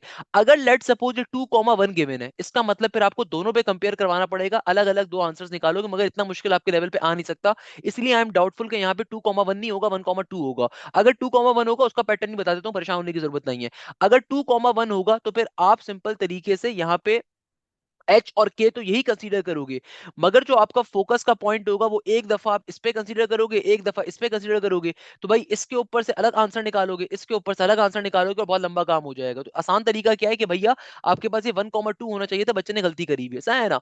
अच्छा अब देखो जब मैं इसको कंपेयर करवाऊंगा ना, तो मुझे यहाँ से सिंपल एच की वैल्यू आ गई 1 के बराबर और के की वैल्यू आ गई 2 के बराबर, और एच प्लस ए के सामने देखो क्या आ रहा है, एच प्लस ए के सामने 4 आ रहा है, तो इसका मतलब एच प्लस ए की वैल्यू है 4 के बराबर, और हमारे पास k की वैल्यू आ गई सिमिलरली 2 के बराबर। तो भाई यहां से अगर आप इसको सिंपलीफाई कर लो तो क्या बन जाएगा, ये हो जाएगा हमारे पास बहुत ही आसान सा, क्या हो जाएगा बेटा, ये देखो हमारे पास सिंपल वे में आ जाएगा कि h के अंदर अगर मैं h की वैल्यू डालूं तो 1 प्लस का a इक्वल टू 4, यानी कि a की वैल्यू आ जाएगी 4 में से 1 गया 3 के बराबर। अब अगर एग्जामिनर आपसे कहता है कि भाई आपको इक्वेशन बतानी है, तो एक्सिस ऑफ पैराबोला मुझे पता है x का है, तो इक्वेशन क्या बन जाएगी, इक्वेशन आ जाएगी हमारे पास y माइनस के का whole square is equal to 4a, आगे आ जाएगा x माइनस का h। अब इसको सॉल्व करवा लेंगे, तो बेटा देखो y का y as it is, negative का k की वैल्यू क्या है बेटा, k की वैल्यू हमारे पास आ रही है सिंपल 2 के बराबर, सही है ना। बाहर होल स्क्वायर का होल स्क्वायर, 4 का 4, a की वैल्यू है 3 के बराबर, इंटू x माइनस का h की वैल्यू क्या है 1 के बराबर है। सिंप्लीफाई करवाओगे तो क्या बन गया, 4 3 12 इंटू एक्स माइनस का 1, और यहाँ पे मेरे पास आ जाएगा y माइनस 2 का होल स्क्वायर। तो ये मेरे पास मेरे पर्टिकुलर पैराबोला की इक्वेशन आ गई। अगर कोई स्टूडेंट बजिद है कि नहीं सर हमें तो 2,1 का ही पॉइंट गिवन था, तो बेटा फिर उस सूरत के अंदर आप एक दफा h प्लस ए कॉमा के को इससे कंपेयर करवाओगे, और फिर एक दफा आप 4,2 से कंपेयर करवाओगे h कॉमा के प्लस के ए को। तो अब की बारी में h की वैल्यू फिर 4 आएगी, फिर k प्लस ए की वैल्यू 2 आएगी। तो इस सूरत के अंदर क्या होगा, इस सूरत में अब k के अंदर k की वैल्यू डालो, k की वैल्यू फॉर एग्जांपल यहाँ से क्या आ रही है, 2 के बराबर आ रही है, तो a की वैल्यू यहाँ से 0 आ जाएगी, जो कि टेक्निकली पॉसिबल भी नहीं मुझे लग रहा, सिंपल तरीके से सॉल्व करना नहीं होगा। तो यही आपका करेक्ट इक्वेशन ऑफ दी आपकी पैराबोला आ रही होगी, सही ए 0 आ जाएगा ना, ए 0 आ जाएगा तो आपकी वहां से पूरी की पूरी टर्म ही खत्म हो जाएगी, तो इसका मतलब खाली y की वैल्यू एग्जिस्ट कर रही होगी। तो इक्वेशन ऑफ पैराबोला में तो कंपलसरी होता है कि भाई x का भी होना y का भी होना, तो फिर वो इक्वेशन ऑफ पैराबोला ही नहीं रहेगी, सही है ना। ना? तो आपका फाइनल आंसर यही वाली इक्वेशन आपको आंसर के तौर पे दे रही होगी, सही है ना? तो ये करेक्ट आंसर है। नेक्स्ट क्वेश्चन में एग्जामिनर कहता है कि भाई 5 मोर क्वेश्चंस थे like that from parabola ellipse and hyperbola. कोई मसले की बात नहीं, मैंने पैराबोला हाइपरबोला एलिप्स बहुत डिटेल में पढ़ाए हुए हैं, आई होप सबने कवर कर लिए होंगे। नेक्स्ट क्वेश्चन में एग्जामिनर कहता है equation of a circle passing through 3,4 and 4,2 and have the centred on the origin. अब देखो मैंने इस क्वेश्चन की तमाम स्टूडेंट्स को शॉर्टकट पढ़ाई थी कि बेटा देखो ये वाला क्वेश्चन बहुत पेपर में आता है कि आपको सर्कल के ऊपर 2 पॉइंट से 3 पॉइंट दिए जाएंगे। फॉर एग्जांपल इस क्वेश्चन में सर्कल के ऊपर आपको 2 पॉइंट दिए हुए 3,4 और 4,2। आपने करना क्या भाई, ऑप्शंस के अंदर आपको 4 ऑप्शंस गिवन होंगे जिसके अंदर इक्वेशंस होंगी। तो आप बारी बारी इन पॉइंट्स को उन पर्टिकुलर ऑप्शंस के अंदर प्लॉट करोगे, हिट एंड ट्राई मेथड को यूटिलाइज करोगे। जिस ऑप्शन के ऊपर, जिस इक्वेशन के ऊपर left hand side right hand side के बराबर आ जाएगी वो आपका करेक्ट आंसर होगा। उसके अलावा कोई दूसरा मेथड अगर यूटिलाइज करोगे वो लंबा हो जाएगा, उसकी इतनी फनकारी करने की जरूरत नहीं है यार। आपको अगर लेट सपोज ये पर्टिकुलर 2 पॉइंट्स गिवन है ना, तो भाई इतनी लंबी फनकारी करने की जरूरत थोड़ी है कि आप पहले बैठ के इक्वेशन, जनरल इक्वेशन में पॉइंट्स को डालो, फिर इक्वेशन निकालने के ऊपर जाओ, फिर दूसरी इक्वेशन निकालो, दोनों को सिंप्लीफाई करवाओ। इतना टाइम नहीं होता बेटा पेपर के अंदर, चिड़ियां चुग जाएंगी खेत। तो आपको चारों इक्वेशन ऑप्शन के अंदर गिवन होंगी, तो बारी बारी पहला पॉइंट डालो, दूसरा पॉइंट डालो। जिस जिस इक्वेशन के ऊपर भी ये दोनों पॉइंट सेटिस्फाई कर रहे हैं वो करेक्ट आपका आंसर है। नेक्स्ट क्वेश्चन आ रहा है, इस क्वेश्चन में एग्जामिनर क्या कह रहा है, एग्जामिनर कहता है find the value of x if both the matrices are singular. इस क्वेश्चन का पहले मतलब समझो बेटा, इस क्वेश्चन का मतलब क्या है। इस क्वेश्चन में एग्जामिनर कहता है कि यार तुम्हारे पास दो मैट्रिसेस आपस में मल्टीप्लाई हो रहे हैं। फॉर एग्जांपल एक मैट्रिक्स मेरे पास आ रहा है cos x, नीचे गिवन है आपको sin x, यहाँ पे 1 है, यहाँ पे भी 1 है। आगे एग्जामिनर कह रहा है भाई ये मल्टीप्लाई हो रहा है किससे, ये मल्टीप्लाई हो रहा है cos x 1 इंटू नेगेटिव का sin x 1। एग्जामिनर कहता है कि भाई जब इन दोनों मैट्रिसेस को मल्टीप्लाई करोगे ना, आपको x के लिए क्वेश्चन को सॉल्व करना है। Find the value of x such that if the product of both are singular. यानी कि पहले आपको इन दोनों मैट्रिसेस को मल्टीप्लाई करना पड़ेगा, मल्टीप्लाई करने के बाद जो मैट्रिक्स अचीव होगा ना वो सिंगुलर मैट्रिक्स है। सिंगुलर मैट्रिक्स का मतलब यानी कि उसका डिटरमिनेंट बराबर होगा 0 के। अब देखो इस क्वेश्चन को सॉल्व करने की लॉजिक क्या है, पहले जो दोनों मैट्रिक्स को आपको मल्टीप्लाई करवाना पड़ेगा। तो how we will going to solve this particular question, कि पहले भैया मैं सिंपल तरीके से इसको मल्टीप्लाई करवाऊंगा। अब मल्टीप्लाई करवाने के बाद हम बेसिक कॉन्सेप्ट के ऊपर जाएंगे। अच्छा बाय द वे, इन दोनों मैट्रिसेस के अंदर एक चीज जो मुझे साफ तौर पे दिख रही है कि यार सारी सारी वैल्यूज सिमिलर हैं, सिर्फ यहाँ पे नेगेटिव का साइन एक्स आ रहा है। तो खैर मल्टीप्लाई करवा देते हैं भैया। कैसे मल्टीप्लाई करवाते हैं मैट्रिसेस को, कि भाई ये रॉ जाके इस कॉलम से मल्टीप्लाई होगी तो head to head tail to tail. तो भैया कॉस कॉस से जब मल्टीप्लाई होगा तो it should become cos square x. 1 जाके नेगेटिव का साइन एक्स से मल्टीप्लाई होगा तो नेगेटिव का साइन एक्स आ गया, सही है ना? आगे क्या हो जाएगा, आगे साइन एक्स जाके कॉस एक्स से मल्टीप्लाई होगा तो यहाँ पे आ जाएगा sign x into cos x. 1 जाके नेगेटिव का साइन एक्स से मल्टीप्लाई होगा, नेगेटिव का साइन एक्स आ जाएगा। अच्छा भाई अब ये दोनों रॉस जाके इस कॉलम से मल्टीप्लाई होंगी, तो भाई सिंपल तरीके से यहाँ पे तो एज इट इज की ये वाली चीज ही बन जाएगी। कॉस एक्स जब 1 से मल्टीप्लाई होगा कॉस एक्स आएगा, 1 1 से मल्टीप्लाई होगा प्लस का 1 आएगा। साइन एक्स 1 से मल्टीप्लाई होगा साइन एक्स आ जाएगा। साइन एक्स जब हमारे पास 1 से मल्टीप्लाई होगा तो साइन एक्स आ जाएगा, और 1 जब 1 से मल्टीप्लाई होगा तो प्लस का 1 आ जाएगा। अब देखो बेटा जब यहां तक का आपने काम कर दिया तो अब बेसिक सा काम हमने यूज करना है। बेसिक सा काम किया कि एग्जामिनर मुझसे कह रहा है कि भाई इन दोनों मैट्रिसेस का जो प्रोडक्ट है ना वो किसके बराबर है, वो बराबर है सिंगुलर मैट्रिक्स। तो इन दोनों मैट्रिसेस का प्रोडक्ट आ गया। अब हमें मालूम है कि भाई सिंगुलर का मतलब होता है कि मैट्रिक्स का डिटरमिनेंट 0 के बराबर होना। तो इन दोनों मैट्रिसेस का डिटरमिनेंट ले लेंगे। डिटरमिनेंट कैसे लिया जाता है भैया, सबको आना चाहिए। डिटरमिनेंट लेने का तरीकेकार ये होता है कि नॉन डायगोनल एलिमेंट्स और डायगोनल एलिमेंट्स आपस में मल्टीप्लाई करते हैं, बीच में नेगेटिव साइन आता है। तो पहले आप डायगोनल एलिमेंट्स को मल्टीप्लाई करवाओगे फिर नॉन डायगोनल्स को मल्टीप्लाई करवा दो। तो कॉस स्क्वायर एक्स माइनस का साइन एक्स जाके मल्टीप्लाई हो जाएगा किसके साथ, ये मल्टीप्लाई हो जाएगा साइन एक्स प्लस के 1 के साथ। बीच में साइन आएगा नेगेटिव का फॉर्मूले का, और फिर आपके पास ये दो एलिमेंट्स आपस में मल्टीप्लाई हो जाएंगे। तो what should become, it should become sign x into cos x minus का साइन एक्स, और आगे cos x प्लस का 1 एज इट इज का एज इट इज। आगे क्या है, आगे हमारे पास आ रहा है सिंपल तरीके से cos x प्लस का 1 एज इट इज। इनको आपस में अगर आप सिंप्लीफाई करवा लो फिर x के लिए सॉल्व कर लिया जाएगा। अब x के लिए सॉल्व कैसे करेंगे भैया, देखो हमारे पास यहाँ पे क्या बन गया, ये sin x एक दफा cos स्क्वायर x से मल्टीप्लाई होगा तो जाहिर सी बात है ये बन जाएगा sin x into cos square x। थोड़ा सा लेंदी है मगर है आसान सा यार, कोई मुश्किल चीज नहीं है। 1 जाके cos स्क्वायर x से मल्टीप्लाई होगा तो cos स्क्वायर x ही आएगा। नेगेटिव का sin x जब sin x से मल्टीप्लाई होगा तो जाहिर सी बात है हमारे पास क्या आ जाएगा, ये आ जाएगा नेगेटिव का sin स्क्वायर x। फिर नेगेटिव का sin x जब 1 से मल्टीप्लाई होगा तो शुड बिकम नेगेटिव का sin x माइनस का sin एडिटिव का एडिटिव cos x जब sin x से मल्टीप्लाई होगा तो ये बन जाएगा मेरे पास sin x into cos x। फिर ये sin x जाके सॉरी यहाँ पे sin x into cos x जब cos x से मल्टीप्लाई होगा तो ये बन जाएगा sin x into cos square x। फिर ये sin x into cos x जब 1 से मल्टीप्लाई होगा तो ये आ जाएगा पॉजिटिव के अंदर sin x into cos x का cos x।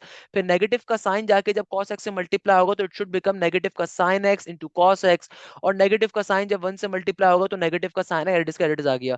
जब इस ब्रैकेट को हम ओपन करेंगे तो नेगेटिव साइन अंदर की तमाम साइंस को कन्वर्ट कर देगा, तो बेटा यहाँ पे नेगेटिव आ जाएगा, इधर भी नेगेटिव आ जाएगा, इधर पॉजिटिव आ जाएगा, इधर पॉजिटिव आ जाएगा। अब देखो ये वाली term sine x into cos square x, negative का sine into cos cancel out कर देगा।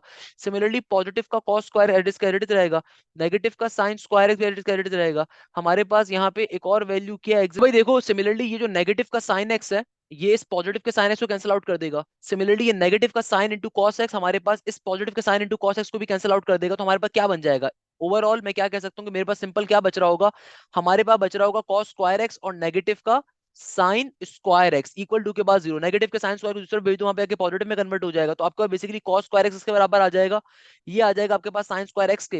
देखो यहाँ पे साइन स्क्वायर एक्स के साथ कुछ भी नहीं है तो इसका मतलब 1 लिखा हुआ है, तो ऑब्वियसली ये टर्म यहाँ पे साइन स्क्वायर मल्टीप्लाई हो रहा है, वहां के डिवाइड करवा दीजिए आप। तो आपके पास क्या बन जाएगा, या फिर आसान भाषा में भी कॉस स्क्वायर यहाँ पे मल्टीप्लाई और वहां के डिवाइड हो जाएगा, तो आपके पास यहाँ पे क्या आ जाएगा, इधर आ जाएगा 1 is equal to sine square divided by cos square, ये बराबर होता है टेंजेंट स्क्वायर एक्स के, अंडर रूट ले लोगे दोनों तरफ, तो आपके पास फाइनली टेंजन एक्स की वैल्यू आ जाएगी 1 के बराबर। तो अगर आप टेंजन को दूसरी तरफ भेजोगे तो एक्स की वैल्यू क्या आ जाएगी, पाई बाय 4 यानी कि 45 डिग्री के। क्वेश्चन थोड़ा सा लेंथी आपको लगेगा देखने में, मगर है बहुत ही सिंपल सा है, बेसिक तरीके से हम लोगों ने क्वेश्चन को सॉल्व किया है। There is nothing different, there is nothing difficult, it is a very very very simple question बेटा।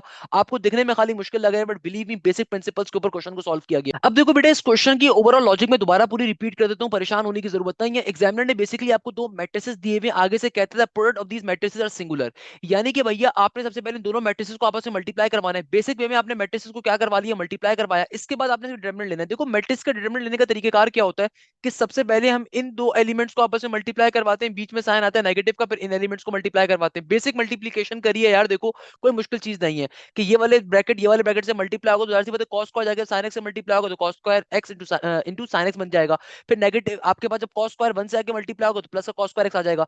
नेगेटिव का sin x जब sin x से मल्टीप्लाई होगा तो sin स्क्वायर x बन गया। नेगेटिव का sin x जब प्लस के 1 से मल्टीप्लाई होगा तो नेगेटिव का sin x बन गया। बीच में साइन नेगेटिव का फॉर्मूले का। अब देखो ये sin x जाके जब इस cos x से मल्टीप्लाई होगा तो क्या बन जाएगा, ये हो जाएगा हमारे पास। अब देखो सेकंड ब्रैकेट में क्या हो रहा है, जब ये sin x cos x जाके इस cos x से मल्टीप्लाई होगा तो क्या बन जाएगा, ये हो जाएगा sin x cos square x। फिर ये sin x cos x जाके जब 1 से मल्टीप्लाई होगा तो क्या आ जाएगा, पॉजिटिव का sin x cos x, सही है ना। अब जब ये नेगेटिव का sin x cos x से मल्टीप्लाई होगा तो नेगेटिव का sin x cos x हो जाएगा, और नेगेटिव का sin x जब 1 से मल्टीप्लाई होगा तो नेगेटिव का sin x आ गया। जब आप इस ब्रैकेट को ओपन करवाओगे तो बाहर वाला नेगेटिव साइन अंदर की तमाम साइंस को चेंज कर देगा, तो जो वैल्यूज कैंसिल आउट हो रही थी आपने कैंसिल आउट करी, फाइनली आपके पास क्या आ गया, cos square x minus sin square x। आपने नेगेटिव के साइंस को दूसरी तरफ भेज दिया, वहां पे आके पॉजिटिव के साइन स्क्वायर बन गया।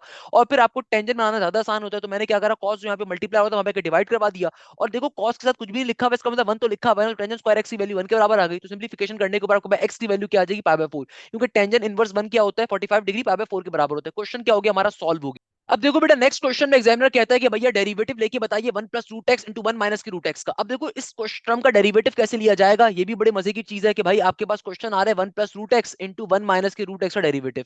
भाई डेरिवेटिव कैसे लोगे, A plus B into A minus B आ रहा है, तो पहले सिंप्लीफाई करवा लो ना इसको थोड़ा सा। क्या बन जाएगा, ये बन जाएगा ए स्क्वायर माइनस का बी स्क्वायर, यानी कि 1 का स्क्वायर और माइनस के अंडर रूट एक्स का स्क्वायर। देखो 1 का स्क्वायर क्या होगा, अगर मैं डेरिवेटिव लेने के ऊपर जाऊंगा उसके पहले सिंप्लीफिकेशन थोड़ी और करवा दूंगा। 1 का स्क्वायर 1 ही होता है और स्क्वायर से रूट क्या हो गया, कैंसिल आउट हो गया। तो बेसिकली 1 प्लस का रूट एक्स इंटू 1 माइनस का रूट एक्स क्या बन गया, 1 माइनस का एक्स। अब मैं अगर इसका डेरिवेटिव लूंगा तो बेटा 1 का डेरिवेटिव 0 होता है, और नेगेटिव का एक्स का डेरिवेटिव क्या होगा, एक्स का डेरिवेटिव 1 होता है। तो आंसर क्या आ जाएगा, नेगेटिव का 1। अब देखो बेटा हमारे पास नेक्स्ट क्वेश्चन क्या आ रहा है, नेक्स्ट क्वेश्चन हमारे पास आ रहा है सिंपल तरीके से, that is 2 cos square pi by 4 minus का थीटा बाय 2। आगे एग्जामिनर कह रहे हैं माइनस का 1 बताइए किसके बराबर होगा। देखो इस क्वेश्चन को सॉल्व करना बहुत ही आसान है निस्बतन। कैसे सॉल्व करेंगे, बहुत बेसिक सी चीज है कि भाई देखो सबसे पहले तो आपको एक चीज यहाँ पे साफ तौर पे दिख रही है कि cos के अंदर डबल एंगल आ रहा है, ऊपर स्क्वायर भी गिवन है, तो साफ तौर पे दिखता है यार cos का डबल एंगल का फॉर्मूला कहीं ना कहीं अप्लाई कर सकते हैं। अब हमें ये बात मालूम है cos का डबल एंगल क्या होता है। देखो cos का डबल एंगल फॉर्मूला हमसे क्या कहता है, cos 2 थीटा बराबर होता है किसके, 2 cos square theta, 2 cos square theta minus के 1 के, सही है ना। अब जरा बात समझिएगा, ये पूरी की पूरी टर्म आपका एंगल थीटा है, सही है ना, और यहाँ पे सेम कंडीशन फॉलो हो रही है। तो मैं क्या कर सकता हूँ, इस फॉर्मूले को क्लोज करवाऊंगा तो क्या बन जाएगा, ये बन जाएगा cos का cos, 2 का 2 फॉर्मूले का, और मेरा थीटा क्या आ रहा है बेटा, हमारा थीटा आ रहा है पाई बाय 4 माइनस का थीटा बाय 2। अगर मैं इसको फर्दर सिंप्लीफाई करवाऊं तो क्या हो जाएगा, ये हो जाएगा, देखो हमारे पास यहाँ पे एलसीएम लेना पड़ेगा, तो एलसीएम अगर मैं लूंगा 2 से मल्टीप्लाई 2 से डिवाइड, तो इट शुड बिकम, नीचे मेरे पास आ गया गया 4, और यहाँ पे हमारे पास आ जाएगा पाई माइनस का 2 थीटा। अब देखो 2 1 जार 2 और 2 2 जार क्या हो जाएगा, 4 हो जाएगा। तो बेसिकली ये क्या बन गया, ये मेरे पास एक्सप्रेशन बन जाएगी कॉस का कॉस, और जब एलसीएम को ब्रेक करवाएंगे तो it should become pi by 2 minus का थीटा। ये फाइनली मेरी कंडीशन बन जाएगी। अब आप इसको सॉल्व कर लो। मैंने आपको सम ऑफ एंगल और डिफरेंस ऑफ एंगल के शॉर्टकट बताए थे कि बेटा देखो, अगर कभी भी आपका रेफरेंस एंगल 90 डिग्री का हो तो इसका मतलब क्या होता है, कॉस या साइन हमेशा हम कन्वर्ट करवाते हैं, तो कॉस किस पे कन्वर्ट होता है, साइन के ऊपर कन्वर्ट होता है। आगे एग्जामिनर क्या कहता है, जो भी दूसरा एंगल आ रहा है वो एंगल एडिटिस का एडिटिस आ जाएगा, सही है ना।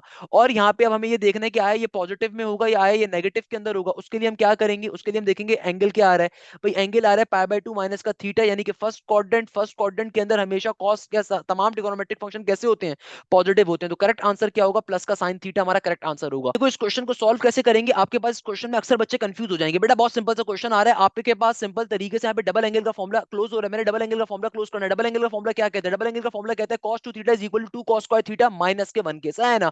अब देखो cos का cos, यहाँ पे डबल का 2 आ गया एज इट इज, और जो थीटा आ रहा था उसको ऑलरेडी लिखा हमने। यहाँ पे सिंपल एलसीएम लेंगे तो क्या बन जाएगा, ये बन जाएगा पाई माइनस का 2 थीटा डिवाइडेड बाय 4। नॉर्मल सी बात है ना, एलसीएम लोगे, थीटा बाय 2 को 2 से मल्टीप्लाई डिवाइड करवा दिया।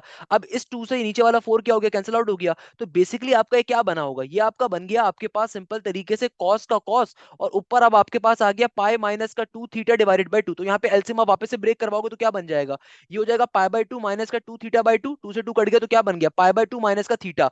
अब अगर आप इसे सिंप्लीफाई करोगे तो सिंप्लीफाई कैसे करोगे, बहुत सिंपल है। देखो cos का कैसे सिंप्लीफिकेशन होती है, sum of angle difference of angle की। बहुत सिंपल तरीके से हम लोग करते हैं कि बेटा हम यहाँ पे रेफरेंस एंगल देखते हैं। रेफरेंस एंगल मेरा क्या आ रहा है, 90 डिग्री का। 90 डिग्री के ऊपर कभी भी रेफरेंस एंगल होता है, इसका मतलब क्या होता है, जो भी ट्रिगोनोमेट्रिक फंक्शन है उसको चेंज करवाएंगे। तो cos को कन्वर्ट करवा दिया किसके अंदर, साइन के अंदर। मैंने अपने ट्रिगोनोमेट्री के कॉन्सेप्ट में पहले लेक्चर दूसरे लेक्चर के अंदर ये कॉन्सेप्ट बहुत डिटेल में पढ़ाया है, सॉल्व करने की शॉर्टकट। सिंपल तरीके से cos कन्वर्ट हो जाएगा साइन के ऊपर। अब जो भी दूसरा एंगल होता है वो एज इट इज साइन का एंगल बन गया। अब आपने देखना है ये पॉजिटिव में नेगेटिव में, तो हमेशा एंगल को देखोगे। पाई बाय 2 माइनस थीटा का मतलब क्या, 90 माइनस का एंगल। 90 माइनस का एंगल का मतलब क्या कि फर्स्ट क्वाड्रेंट 90 से पहले आ रहा है ना, तो फर्स्ट क्वाड्रेंट के अंदर cos कैसा होता है, पॉजिटिव होता है। तो आंसर क्या होगा, प्लस का साइन थीटा। आपका फाइनल आंसर आ गया। क्वेश्चन विद इन सेकंड्स के अंदर सॉल्व हो गया। नेक्स्ट क्वेश्चन में एग्जामिनर कहता है if integration of F x is equal to 1 divided by 4 into L N x cube. अरे इस क्वेश्चन में एग्जामिनर मुझसे क्या कहता है, एग्जामिनर हमसे कहता है कि भाई एक फंक्शन गिवन है उस पर इंटीग्रेशन अप्लाई करते हैं तो आंसर आता है 1/4 एल एन एक्स का होल क्यूब। एग्जामिनर कहते हैं बताइए इस फंक्शन की ओरिजिनल वैल्यू क्या थी जिसके ऊपर इंटीग्रेशन ली गई है। अब देखो ये बहुत बेसिक सा क्वेश्चन है। एग्जामिनर बेसिकली आपसे कह रहा है कि यार एक फंक्शन के ऊपर हमने इंटीग्रेशन को जब अप्लाई करा ना, तो उसका आंसर आ रहा है 1/4 इंटू एल एन एक्स का होल क्यूब। कहता है बताइए इस फंक्शन की वैल्यू क्या होगी जिसके ऊपर इंटीग्रेशन ली गई है। तो बेटा देखो, कभी भी आपको इंटीग्रेशन गिवन हो, अगर आपको फंक्शन निकालना है तो भाई इंटीग्रेशन और डेरिवेटिव का आपस में ताल्लुक क्या होता है, both are anti opposite to each other. यानी कि डेरिवेटिव का अपोजिट काम, एंटी डेरिवेटिव काम इंटीग्रेशन होता है। तो देखो इस पे अगर इंटीग्रेशन हुई भी है तो मुझे इसका अगर नॉर्मल फंक्शन निकालना है तो मैं क्या करूंगा, इसका डेरिवेटिव ले लूंगा।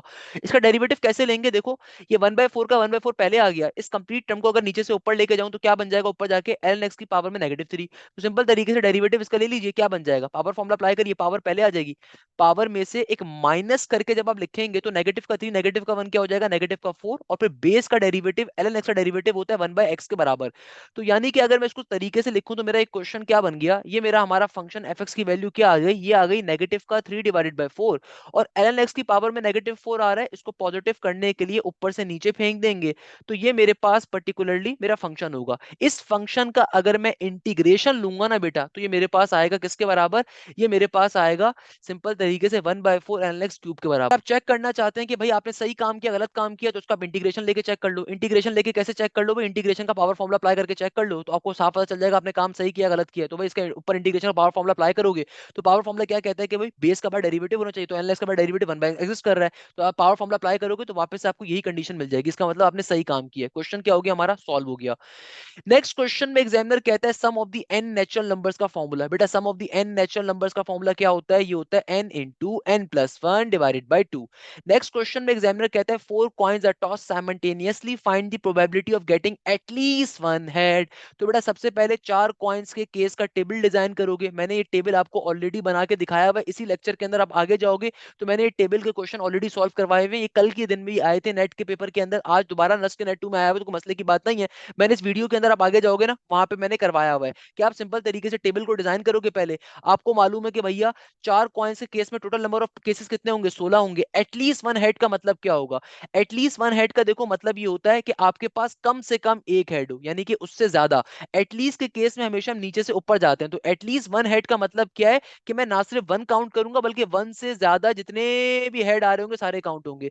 तो मोस्ट प्रोबेबली आपका जो आंसर होगा 15/16 होगा, क्योंकि सिर्फ एक केस ऐसा होगा जिसमें कभी भी हेड नहीं होगा, और वो होगा आपके पास जिसके अंदर चारों के चारों टेल्स होंगे। तो जाहिर सी बात है ना, इसके अंदर हेड नहीं आया रहा होगा, ये चारों के चारों इसमें टेल्स होंगे। जबकि एग्जामिनर की कंडीशन क्या है कि एटलीस्ट वन हेड हो, कम से कम एक हेड लाजमी हो, यानी कि एक से ज्यादा दो भी हो सकते हैं, तीन भी हो सकते हैं, चार के चार भी हो सकते हैं। तो इसका मतलब क्या हुआ कि खाली इन 16 नंबर ऑफ केसेस के अंदर, 16 नंबर ऑफ केस मुझे कैसे पता चला कि देखो आपके पास कॉइन्स के केस के अंदर टोटल नंबर ऑफ केसेस निकालने का फॉर्मूला होता है 2 की पावर n। तो अगर 4 दफा कॉइन को छाला है तो 2 की पावर 4 क्या बन गया 16। टोटल नंबर ऑफ केसेस कितने आपके पास 16 के बराबर। अब देखो मैंने विद इन सेकंड में 15 कैसे निकाला, विद इन सेकंड 15 ऐसे निकाला कि केस क्या आ रहा है एटलीस्ट वन हेड का। ये बहुत आसान सा केस है कि एटलीस्ट वन हेड का मतलब कि कम से कम एक हेड होना चाहिए। तो भाई दो होंगे वो भी चलेगा, तीन होंगे वो भी चलेगा, चार होंगे वो भी चलेगा। तो सिर्फ एक कंडीशन ऐसी होगी थ्रू आउट 16 केसेस के अंदर जहां पे आपके पास एक भी हेड नहीं होगा, और वो कंडीशन होगी जिसमें टेल टेल टेल टेल आ रहा हो। इसका मतलब कि इसके अलावा बाकी सारी कंडीशंस के अंदर तो ऑब्वियसली हेड एग्जिस्ट करेगा, या तो नहीं या तो आपके पास एक हेड एग्जिस्ट करेगा, चारों हेड एग्जिस्ट कर रहे होंगे। तो इसका मतलब क्या हो गया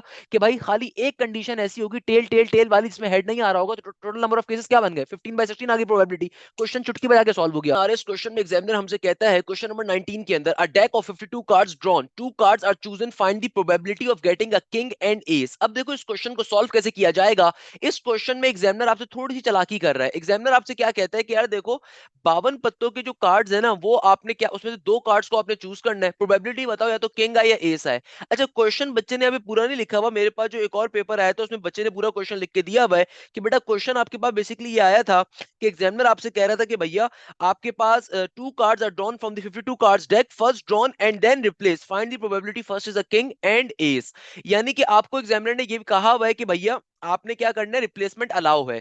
इसका मतलब क्या होता है, इसका मतलब ये होता है कि भाई जब पहला कार्ड निकाला गया है तो उसके बाद जब मैं दूसरा कार्ड निकाल रहा हूं तो पहले वाले कार्ड को वापस डाल दिया है, यानी कि टोटल क्वांटिटी हमारी मैच कर रही है, टोटल क्वांटिटी हमारी हिट नहीं कर रही। अब देखो हमारे पास एक कार्ड्स के डेक में टोटल कार्ड्स कितने होते हैं 52 पत्ते होते हैं। क्योंकि इस क्वेश्चन में रिप्लेसमेंट अलाउ है, एग्जामिनर ने जब ये क्वेश्चन पूछा था रिप्लेसमेंट अलाउ दी हुई थी। मैं दोनों को सूरतों में आपको बता देता हूँ, रिप्लेसमेंट अलाउ नहीं होगी तब क्या होगा, अलाउ होगी तब क्या होगा। खैर 52 कार्ड्स होते हैं टोटल हमारे पास एक डेक के अंदर, दो कार्ड्स को निकाला गया है, हमें प्रोबेबिलिटी बतानी है किंग की एंड एस की। अब देखो सॉल्व कैसे किया जाएगा, मल्टीप्लीकेशन लॉ, प्रोबेबिलिटी आ रहा है, किंग आने की प्रोबेबिलिटी क्या होगी, टोटल किंग्स कितने होते हैं चार होते हैं, टोटल एस भी कितने होते हैं चार होते हैं, हर ग्रुप का अपना एक एस होता है, अपना एक किंग होता है, सही है ना। तो अब हमने करना क्या है, हमें सिंपल तरीके से किंग आने की प्रोबेबिलिटी क्या होगी 4/52। अगर तो रिप्लेसमेंट अलाउ है क्वेश्चन में तो सिंपल तरीके से एस आने की प्रोबेबिलिटी क्या होगी, दोनों को मल्टीप्लाई करवा दोगे, ये होगी 4/52 के बराबर ये भी, सही है ना। सिंपल तरीके से क्वेश्चन क्या हो जाएगा आपका सॉल्व हो जाएगा, सिंपलीफाई करवा लोगे आपका क्वेश्चन पर्टिकुलरली सॉल्व हो जाएगा। 1/116 आपका आंसर आ जाना चाहिए, 4/13 को सिंपलीफाई करो, 4/52 को क्या बनेगा 1/13 बनेगा ना, आंसर आ जाएगा अगर रिप्लेसमेंट अलाउ है। मगर अगर एग्जामिनर कहता है कि रिप्लेसमेंट अलाउ नहीं है, उस सूरत में क्या होता, उस सूरत के अंदर आप किंग आने की प्रोबेबिलिटी निकालते सिंपल 4/52। मगर जब मैं एस आने की प्रोबेबिलिटी के ऊपर जाता तो भाई चूंकि मैं एक कार्ड पहले निकाल चुका था, अब मेरी टोटल क्वांटिटी यहां पे मिसमैच कर जाती, क्योंकि देखो पहले 52 पत्ते थे, चूंकि एक कार्ड मैं पहले निकाल चुका हूं तो अब 52 कार्ड्स नहीं थे बल्कि अब 51 कार्ड्स होने चाहिए थे। तो अगर तो रिप्लेसमेंट अलाउ ना हो तो उस सूरत में ये केस बनेगा 4/52 मल्टीप्लाई बाय 4/51। बट अगर रिप्लेसमेंट अलाउ है इस क्वेश्चन में तो 4/52 इंटू 4/52 आपका आंसर आ जाएगा। चूंकि एंड आ रहा है, एंड का मतलब होता है मल्टीप्लीकेशन और सिंपल तरीके से दोनों को मल्टीप्लाई करवा दो कि क्वेश्चन विद इन सेकंड्स के अंदर आपका पर्टिकुलरली सॉल्व हो जाए। अब देखो बेटा आपके पास जो नेक्स्ट क्वेश्चन आ रहा है, इस क्वेश्चन में एग्जामिनर क्या कह रहा है, आपको डुवेवर्स थ्योरम गिवन है। भाई इस क्वेश्चन बड़ा मजे का क्वेश्चन है बाय द वे, ये वाला। इस क्वेश्चन में एग्जामिनर आपसे कह रहा है cos 2 पाई प्लस का आयोटा साइन 2 पाई और होल पावर में आपको गिवन है 6। अब देखो इस क्वेश्चन को दो तरीकों से सॉल्व कर सकते हो। पहले तो आपको मालूम होना चाहिए डिमोवर्स थ्योरम की प्रॉपर्टी क्या होती है। बेटा डिमोवर्स थ्योरम की प्रॉपर्टी होती है कि कभी भी आपके पास कभी भी cos थीटा या CIS थीटा आपके पास एग्जिस्ट कर रहा हो और बाहर कोई पावर आ रही हो, यानी कि कभी भी cos angle plus iota sine angle आपके पास आ रहा हो, बाहर कोई भी पावर आ रही हो, जो पावर होती है ना वो अंदर जाके एंगल्स का मल्टीपल बन जाती है, एंड वाइस वर्सा। अगर अंदर कोई वैल्यू एग्जिस्ट कर रही हो तो वो भी बाहर जाके पावर से मल्टीप्लाई कर सकती है। That is known as the simply this is called De Moivre's theorem. अब देखो अगर मैं इसी प्रॉपर्टी को यूटिलाइज करूं तो जो टू आ रहा है दोनों टर्म्स के साथ, इसको मैं उठा के बाहर भेज दूंगा, बाहर पावर में जाके क्या हो जाएगा, ये बाहर पावर में जाके मल्टीप्लाई हो जाएगा। तो ये बन जाएगा cos पाई प्लस का आयोटा साइन पाई और होल पावर में क्या हो जाएगा 6 2 12। अब देखो cos पाई और आयोटा साइन पाई क्या होता है, ऑलवेज रिमेंबर दिस थिंग कि भाई पाई का मतलब क्या होता है 180 डिग्री, ऐसा ही है ना, पाई का मतलब क्या होता है 180 डिग्री।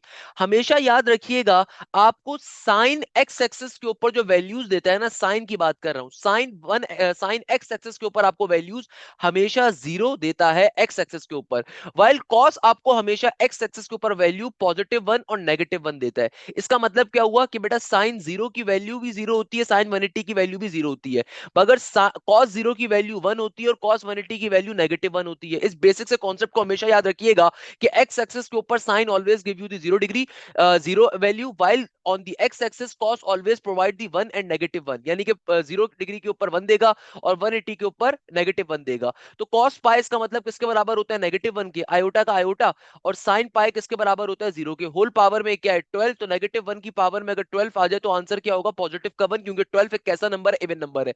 तो अगर तो इस फॉर्म में क्वेश्चन पूछा हुआ था तो यह आंसर होगा, और अगर एग्जामिनर ने सिंपल इसको डिमोवर्स थ्योरम के तौर पे पूछा हुआ है तो आप सिंपल है तो पावर्स को मल्टीप्लाई करवा दो, इसका एक आंसर और हो सकता है। ये हो जाएगा कि भाई अगर मैं ब्रैकेट को ओपन करवाऊंगा, इस 6 जाके तमाम एंगल्स का मल्टीपल बन जाएगा, तो ये बन जाएगा 6 2 12 पाई प्लस का आयोटा साइन 12 पाई, तो ये भी इसका एक आंसर हो सकता है, मगर अगेन अगर सिंपलीफाई करवाओगे तो आंसर 1 ही आएगा। क्लियर है बेटा। नेक्स्ट क्वेश्चन के अंदर एग्जामिनर हमसे कह रहे हैं कि x square plus 2x plus का वाई स्क्वायर, आगे कहता है कि भाई इसको अगर मुझे एक्स स्क्वायर प्लस का y square equal to 1, what must be put to obtain this particular equation. अब देखो यहाँ पे दो चीजें डिपेंड करती हैं, आपको जो भी ऑप्शंस गिवन होंगे ना, आप सिंपल अपने ऑप्शंस की मदद से अपने आंसर के ऊपर पहुंच सकते हो, सही है ना, कि भाई आपको जो भी ऑप्शंस गिवन है आप एक्स के अंदर डालो, एक्स के ऊपर डालने के ऊपर आपको ये इक्वेशन मिलनी चाहिए, यानी कि बेसिकली एग्जामिनर ने आपको एक तरह से इक्वेशन दी हुई है, एक्स स्क्वायर प्लस का 2x प्लस का वाई स्क्वायर, कह रहा है कि भाई इस इक्वेशन को मैं किस तरीके से इस इक्वेशन में कन्वर्ट कर सकता हूँ, एक्स स्क्वायर प्लस का वाई स्क्वायर इक्वल टू 1। आपको एक ऑप्शन गिवन है, x is equal to capital के अंदर x माइनस का 1, बिल्कुल ये हो सकता है, y is equal to y square, नहीं जरूरी नहीं है, या फिर एक गिवन है कैपिटल x प्लस का 1। ओके, तो भाई इसको सिंपल अगर मैं x अपने ऑप्शंस को डाल के चेक कर लेते हैं ना, तो ऑप्शंस को डालूंगा तो भाई अगर x माइनस का 1 डालूंगा तो क्या बनेगा, ये हो जाएगा हमारे पास एक्स स्क्वायर माइनस का 2x, अगर मैं x माइनस का 1 डालूं तो ऑब्वियसली यहाँ पे मेरे पास क्या आ जाएगा, x-1 का होल स्क्वायर, तो it should become a square minus 2b plus के b किसको होल स्क्वायर, तो ये बन जाएगा प्लस का वाई स्क्वायर प्लस का 2x एज इट इज है प्लस का वाई स्क्वायर इक्वल टू 1। अगर मैं सिंपलीफाई करूंगा तो चांसेस हैं कि मेरे पास ये वैल्यू बन सकती है, बिल्कुल ऐसे ही है, मेरे पास ये वैल्यू तो बन रही है फिर उस सूरत के अंदर, सही है ना। तो आपने ऑप्शंस को डालना है, अगेन यहाँ पे क्वेश्चन क्लियर लिखा हुआ नहीं है, बट जो भी आपके ऑप्शंस गिवन होंगे ना बेटा, तो आप उसको अपनी मेन एक्स के अंदर डालोगे, मेन इक्वेशन के अंदर जिस इक्वेशन को कह रहे हो कन्वर्ट करवाने के लिए, बेसिक अलजेब्रिक क्वेश्चन आ रहा है, तो क्वेश्चन क्या हो जाएगा, सॉल्व हो जाएगा।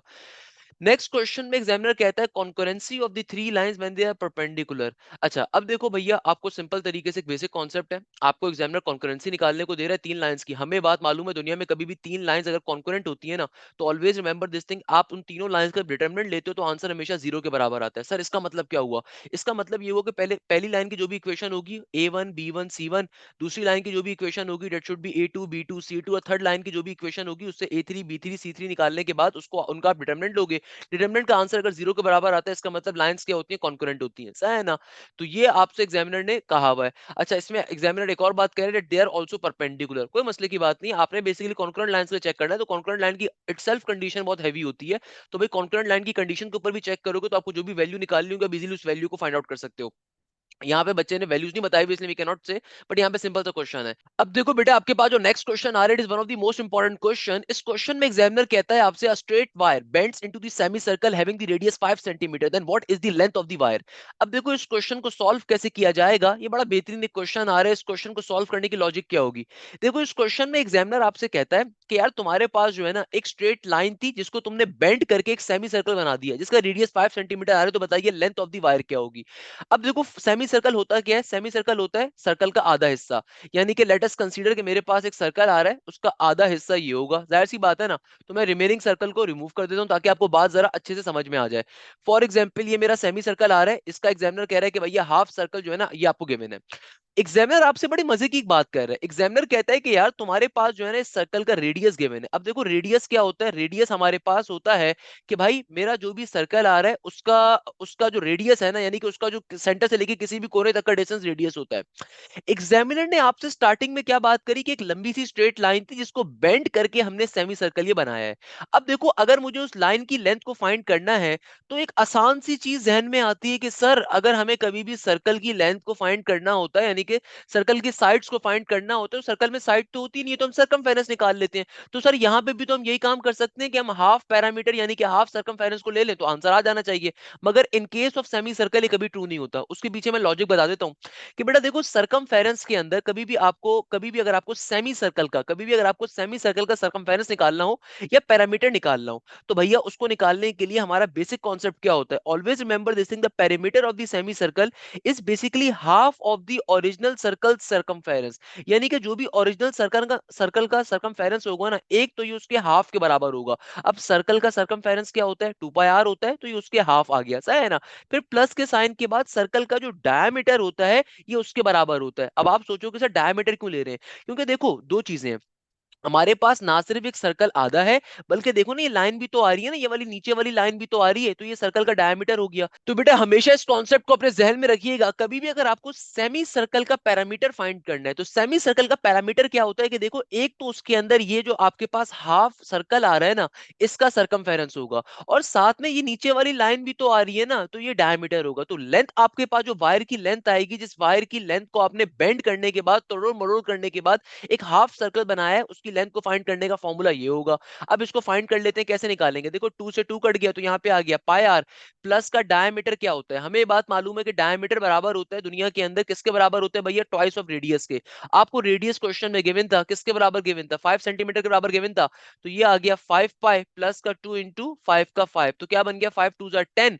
तो हमारे पास आंसर आ जाएगा सिंपल वे में किसके बराबर? 10 प्लस का 5 पाई। सही है ना? ये हमारे क्वेश्चन का आंसर होगा। अगर तो एग्जामिनर कहता है कि नहीं भाई इसको जरा डेसिमल में सॉल्व करके बताओ, तो डेसिमल में सॉल्व करके कैसे बताएंगे कि आप सिंपल 5 को पाई से मल्टीप्लाई कर दो। पाई किसके बराबर होता है? 3.142 के बराबर होता है। 5 से मल्टीप्लाई कराऊंगा तो क्या बन जाएगा? 5 टू जा 10 का 10, 0 और 1, 5 4 जा 20, 20 और 1 21, 2 आ गया, 5 1 जा 5, 6 और 7 और 5 3 जा 15 हो गया। तीन डिजिट्स के बाद डेसिमल आ रहा है, तो यहाँ पे भी तीन डिजिट के बाद डेसिमल आ जाएगा। अब 15.7 के अंदर अगर आप 10 का इजाफा करोगे तो ये बन जाएगा आपके पास तकरीबन 25.7। ये इसका फाइनल आंसर आ रहा होगा। मुझे बताइए इस क्वेश्चन में क्या मसले की बात है? देखो बहुत सिंपल सा क्वेश्चन है, हमेशा जहन में रखिएगा कि कभी भी अगर आपको हाफ सर्कल का पैरामीटर निकालना हो, तो हाफ सर्कल का पैरामीटर क्या होता है भाई? हमेशा देखो, हाफ सर्कल के पैरामीटर का मतलब क्या है कि ये वाली साइड भी आप लोगे और ये वाली कंप्लीट चीज भी आप काउंट करोगे, सही है ना? अब ये वाली जो गुलाई वाली चीज है, ये तो सर्कल का सरकमफेरेंस हो गया आधा, और ये जो आपके पास नीचे वाली स्ट्रेट लाइन आ रही है, जाहिर सी बात है डायमीटर होगा, क्योंकि रेडियस आपके पास क्या होता है? सेंटर से लेके किसी भी कोने तक का डिस्टेंस अगर रेडियस होता है, तो ये कंप्लीट लाइन क्या होगी? डायमीटर है। नॉर्मल सी चीज है ना बेटा, तो आप सिंपल वे में इसको सिंपलीफाई कर लोगे, फाइंड कर लोगे, सिंपल वे में आपको क्वेश्चन क्या आ जाएगा? सॉल्व होके आ जाएगा। अच्छा तो बेटा अब नेक्स्ट क्वेश्चन में देखो, आपके पास नेक्स्ट क्वेश्चन में एग्जामिनर कहता है कि लिमिट एक्स अप्रोच कर रही है जीरो के ऊपर, और क्वेश्चन आ रहा है एक्स स्क्वायर प्लस का 2x प्लस का 3 divided bye x into comma के साइन है 3x माइनस का 5 डिवाइड बाय एक्स। देखो कभी भी आपकी लिमिट किसी भी फंक्शन पे अप्रोच कर रही हो, आपने करना क्या होता है? हमेशा उसकी वैल्यू को डायरेक्टली डाल के चेक करते हैं। अगर तो डायरेक्टली डालने के ऊपर आपके फंक्शन का आंसर प्रूव हो रहा है, देन इसका मतलब आपकी लिमिट का आंसर वही होगा। यानी कि अगर अनडिफाइंड नहीं हो रहा, और अगर अनडिफाइंड हो रहा है तो हम पहले उसको डिफाइंड बनाते हैं। तो भैया क्या करेंगे? मुझे साफ तौर पे दिख रहा है एक्स अप्रोच कर रहा है जीरो के ऊपर, अगर नीचे वाले एक्स में हम डालेंगे एक्स की वैल्यू को, तो अनडिफाइंड हो जाएगा। तो सिंपल एल हॉपिटल रूल को यूज करके इसको पहले तो सिंप्लीफाई कर लेते हैं। तो क्या बन जाएगा? ऊपर आ जाएगा हमारे पास सिंपल तरीके से किसके बराबर? देखो x square plus 2x plus के 3 का डेरिवेटिव क्या होगा? एक्स स्क्वायर प्लस 2x का डेरिवेटिव आप सिंप्लीफाई यहाँ पे करवा लीजिए, तो क्या बन जाएगा? ये हो जाएगा हमारे पास सिंपल तरीके से 2x प्लस का 3, if I am not wrong. तो क्या बन जाएगा? ये हो जाएगा बेटा हमारे पास सिंपल तरीके से 2x प्लस का 2, और नीचे x का डेरिवेटिव 1 हो गया। सिमिलरली 3x माइनस 5 का डेरिवेटिव क्या हो जाएगा? 3, और नीचे वाले x का डेरिवेटिव अलग से लोगे तो क्या बन गया? 1 बन गया। अब चूंकि x अप्रोच कर रहा है जीरो के ऊपर, तो जहां जहां x आ रहा है वहां डाल दो, तो आंसर क्या आ जाएगा? 2,3 आपका फाइनल आंसर आ जाएगा। सिंपल तरीके से क्वेश्चन सॉल्व हो गया, सही है ना? अच्छा, इसी तरीके से हमारे पास एक क्वेश्चन और आ रहा है जो, अब जरा बेटा नेक्स्ट क्वेश्चन को समझिएगा। इस नेक्स्ट क्वेश्चन के अंदर एग्जामिनर क्या कह रहा है? एग्जामिनर आपसे कह रहा है कि आपके पास एक वेक्टर आ रहा है, और आगे से एग्जामिनर कहता है 2y प्लस 3j माइनस का k is a vector then cos beta. अच्छा यहाँ पे बच्चे ने अगेन एक बात मिस कर दी है, यहाँ पे लिखा हुआ ये होगा कि भैया बताइए अगर एंगल y एक्सिस से फॉर्म कर रहा है, find the angle that the vector 2y plus 3j minus k makes with the y axis. यानी कि y एक्सिस से फॉर्म करने वाला हमें एंगल को फाइंड करना है। तो भाई इसका फॉर्मूला होता है आपके पास वेक्टर्स के कॉन्सेप्ट के अंदर कि सिंपल तरीके से अगर आपको cos बीटा की या cos थीटा की वैल्यू फाइंड करनी है, और एग्जामिनर कोई भी आपको एक्सेस डिफाइन कर देगा कि भाई वाई एक्सेस से फाइंड करो, जेड एक्सेस से फाइंड करो या एक्स एक्सेस से फाइंड करो, तो जो भी आपको एक्सेस दे रहा है ना, तो ऊपर वही कंपोनेंट लिखा जाएगा। फॉर एग्जांपल यहाँ पे अगर वाई कंपोनेंट दे रहे हैं तो ऊपर वाई कंपोनेंट आएगा और नीचे कंप्लीट वेक्टर का मैग्नीट्यूड ले लिया जाएगा। तो अब जरा बात को समझिएगा कि बेटा देखो हमारे पास सिंपल तरीके से क्या कॉन्सेप्ट होता है। हमारे पास सिंपल तरीके से देखो वाई कंपोनेंट क्या है, हमारे पास वाई कंपोनेंट आ रहा है सिंपल 3, सही है ना। वाई कंपोनेंट क्या आ रहा है, प्लस का 3j है ना, तो 3 आ गया वाई कंपोनेंट। और कंप्लीट वेक्टर का मैग्नीट्यूड क्या होगा, देखो मैग्नीट्यूड कैसे लेते हैं, आई कंपोनेंट का स्क्वायर 2 का स्क्वायर, जे कंपोनेंट का स्क्वायर 3 का स्क्वायर, के कंपोनेंट का स्क्वायर तो 1 का स्क्वायर। तो क्या बन गया, ये बन गया 3 का 3 और नीचे डिवीजन में क्या आ जाएगा, रूट के अंदर 2 का स्क्वायर 4, 3 का स्क्वायर इज 9, 1 का square is 1।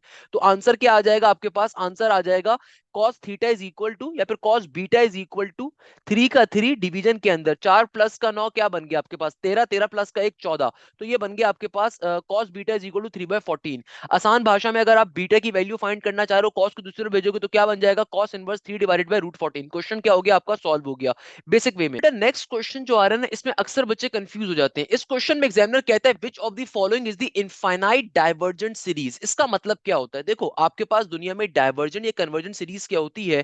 Always remember this thing, convergent series या डाइवर्जेंट सीरीज के मायने ये होते हैं कि भाई एक ऐसी सीरीज का होना अगर आप उसका पार्शियल सम लेते हो तो वो एक स्पेसिफिक नंबर के ऊपर आपको आंसर दे दे, यानी कि उसका सम एग्जिस्ट करता हो। ऐसी सीरीज को हम मैथ्स के अंदर कहते हैं कन्वर्जेंट सीरीज।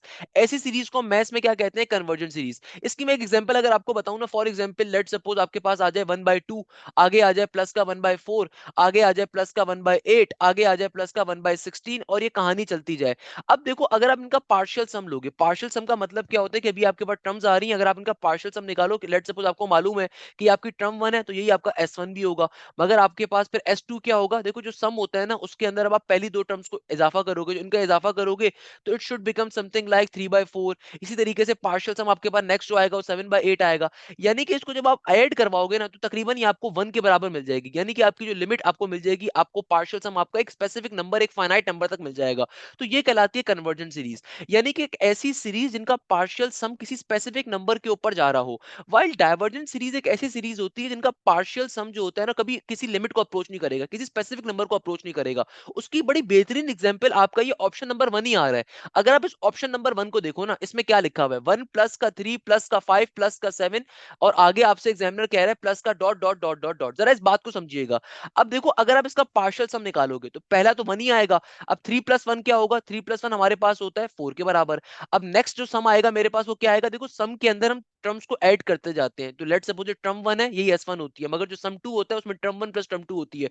जो सम 3 होता है उसमें तीनों टर्म्स का इजाफा होता है ना भाई, नॉर्मल सी बात है। तो 5 प्लस का 1 6 और 6 7 8 9, ये क्या बन गया, 5 में एक 6 और 6 और एक 9 बन गया। इसके बाद क्या होगा, अब अगला नंबर जो होगा ना उसके अंदर ये 9 प्लस का 7 का इजाफा करोगे, 5 और 3 और 1 और 1 7 का इजाफा होगा। तो 9 प्लस का 7 अगर आप करोगे तो जाहिर सी बात है क्या मिलेगा, नॉर्मल सी बात है भी 16 बन जाएगा। यानी कि अगर आप देखो तो आपका पार्शियल 7 विदाउट किसी हेजिटेशन के बहुत आहिस्ता आहिस्ता इंक्रीज कर रहा है। तो इसका मतलब क्या है कि जैसे जैसे मैं आगे बढ़ूंगा मेरा सम बहुत ज्यादा बड़ा हो जाएगा, बहुत ज्यादा इंक्रीज आ रहा होगा।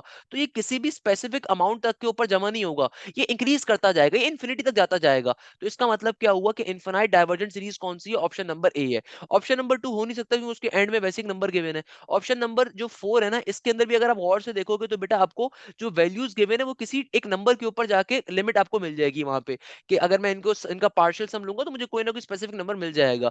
ऑन दी अदर हैंड के देखो ये वाली जो सीरीज आ रही है इसके ऊपर कोई मुझे स्पेसिफिक नंबर नहीं मिल सकेगा, बल्कि क्या होगा मेरे इंक्रीज करता जाएगा, मेरा सम इंक्रीज होता जाएगा हर दफा। तो इसका मतलब क्या हुआ, option number A is the infinite divergent series. देखो बेटा हमारे पास नेक्स्ट क्वेश्चन जो आ रहा है बड़ा इंटरेस्टिंग क्वेश्चन है। इस क्वेश्चन में एग्जामिनर हमसे कहता है कि भाई तुम्हारे पास एक सेट ए आ रहा है, सेट ए के एलिमेंट्स आ रहे हैं 1,2,3 और सेट बी के एलिमेंट्स आ रहे हैं A,B,C,D। एग्जामिनर कहता है कि भाई अगर ए और बी को आपस में मल्टीप्लाई करवाओगे तुम्हें मिलता है 2A 3B 2C and 1D। कहता है what must be excluded from it to be a function. देखो फंक्शन अब दुनिया में होता क्या है, फंक्शन दुनिया में एक ऐसी क्वांटिटी को हम कहते हैं कि जिसके ऊपर आपको यूनिक इमेज मिले और यूनिक इनपुट आपने दिया हो। अब देखो ये तो पॉसिबल होता है कि आपको मल्टीपल इनपुट्स के ऊपर एक सिंगल आउटपुट मिले, ये पॉसिबल है, मगर ऐसा नहीं हो सकता कभी भी दुनिया में कि आप मल्टीपल इनपुट दो और मल्टीपल आउटपुट मिल जाए। तो अब देखो आपने यहाँ पे इस क्वेश्चन में अगर आप देखोगे ना तो भाई सिंगल इनपुट के ऊपर यहाँ पे दो आउटपुट्स आ रहे हैं, कैसे कि देखो यहाँ पे आपके पास 2 A और 2 C। एग्जामिनर क्या कह रहा है कि भाई इस set A multiply by B में से ऐसी किस क्वांटिटी को अगर आप एक्सक्लूड कर दो तो आपका ये फंक्शन रहेगा।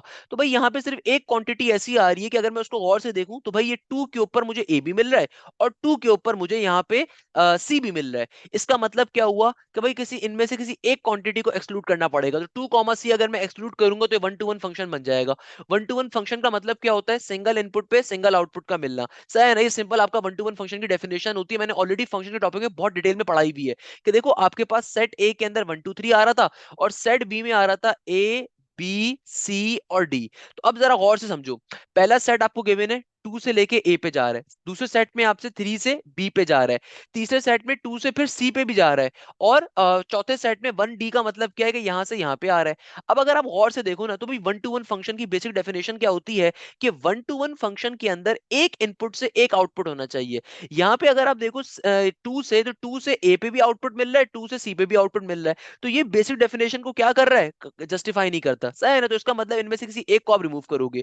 या फिर हमारे पास एक लॉजिक और भी होती है कि भाई देखो हमारे पास ऑन टू फंक्शन एक होता है, इसको सर्जेक्टिव फंक्शन भी कहते हैं। उसके अंदर आपके पास मल्टीपल इनपुट से एक सिंगल आउटपुट मिल सकता है, नॉर्मल सी बात है, इजाजत है।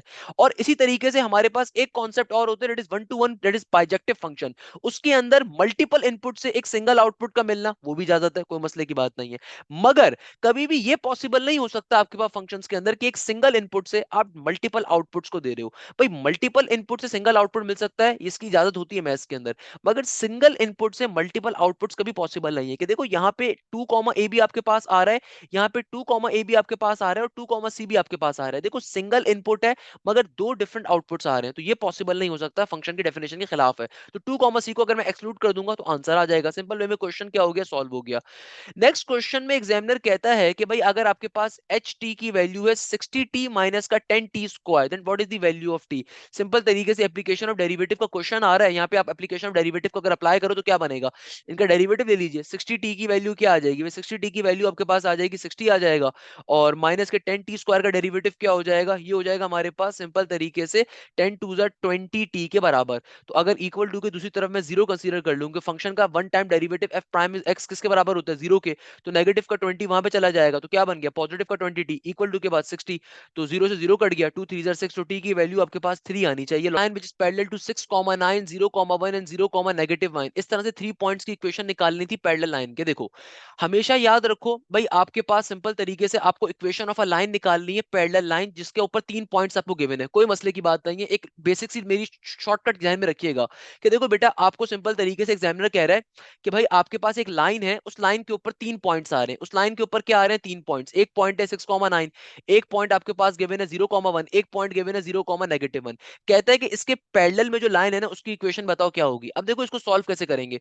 सॉल्व करने की दो लॉजिक्स हैं। पहले नंबर के ऊपर तो आप ये देखो कि आपके पास जो आंसर के अंदर इक्वेशन आ रही है ना, उस इक्वेशन के सिंपल तरीके से आप उसका स्लोप निकाल लो। आप एक काम तो ये कर सकते हो, जो आपको आंसर्स के अंदर इक्वेशन गिवन है तो उसका स्लोप निकाल लो। वो अगर मुश्किल मेथड होगा कि पहले आप सारे ऑप्शन का स्लोप कैलकुलेट करो, उसके बाद जो पहली वाली लाइन जिसके ऊपर 3 पॉइंट्स गिवन है उसके जरिए आप एक स्लोप कैलकुलेट करो और फिर दोनों स्लोप्स को आपस के अंदर बैठ के चेक करवाते फिर वो एक मुश्किल काम है। इसको सॉल्व करने का एक शॉर्टकट मेथड है। शॉर्टकट मेथड क्या है कि देखो आपको लाइन पे अगर 3 पॉइंट्स गिवन है ना तो डायरेक्टली आप सिंपल तरीके से यहाँ पे क्या बना लो, इस लाइन की इक्वेशन को फाइंड कर लो, पहली वाली लाइन की।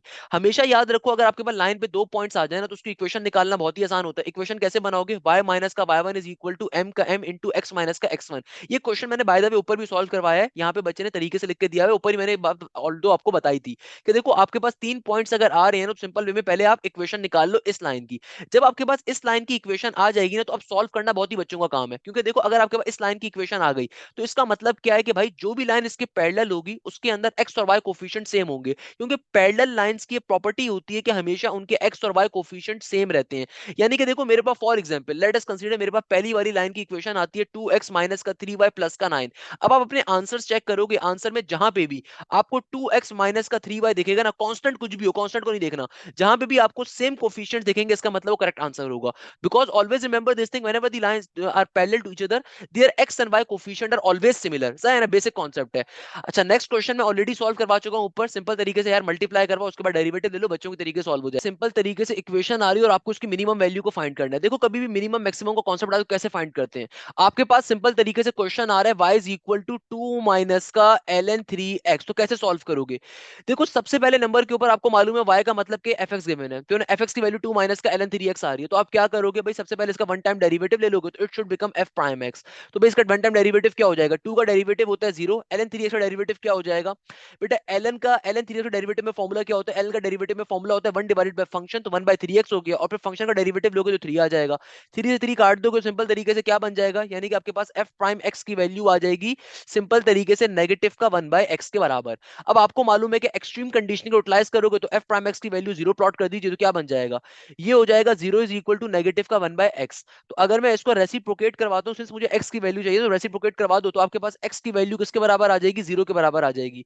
सही है ना। अगर अब आप x की वैल्यू को यहाँ पे प्लॉट करवाते हो तो आपको y की वैल्यू आ जाएगी, मगर चूंकि मिनिमम वैल्यू मांगी भी है तो मिनिमम वैल्यू वैसे आपके पास 0 ही आनी चाहिए, तो आंसर इसका 0 होगा या फिर नॉट डिफाइंड हो जाएगा। क्योंकि देखो अगर आप y के अंदर डालोगे तो y में क्या बन जाएगा, y में डालने के ऊपर ही हो जाएगा y is equal to 2 minus का ln 3x, और 0 x की जगह पे जब 0 डालूंगा तो ln 0 बन जाएगा।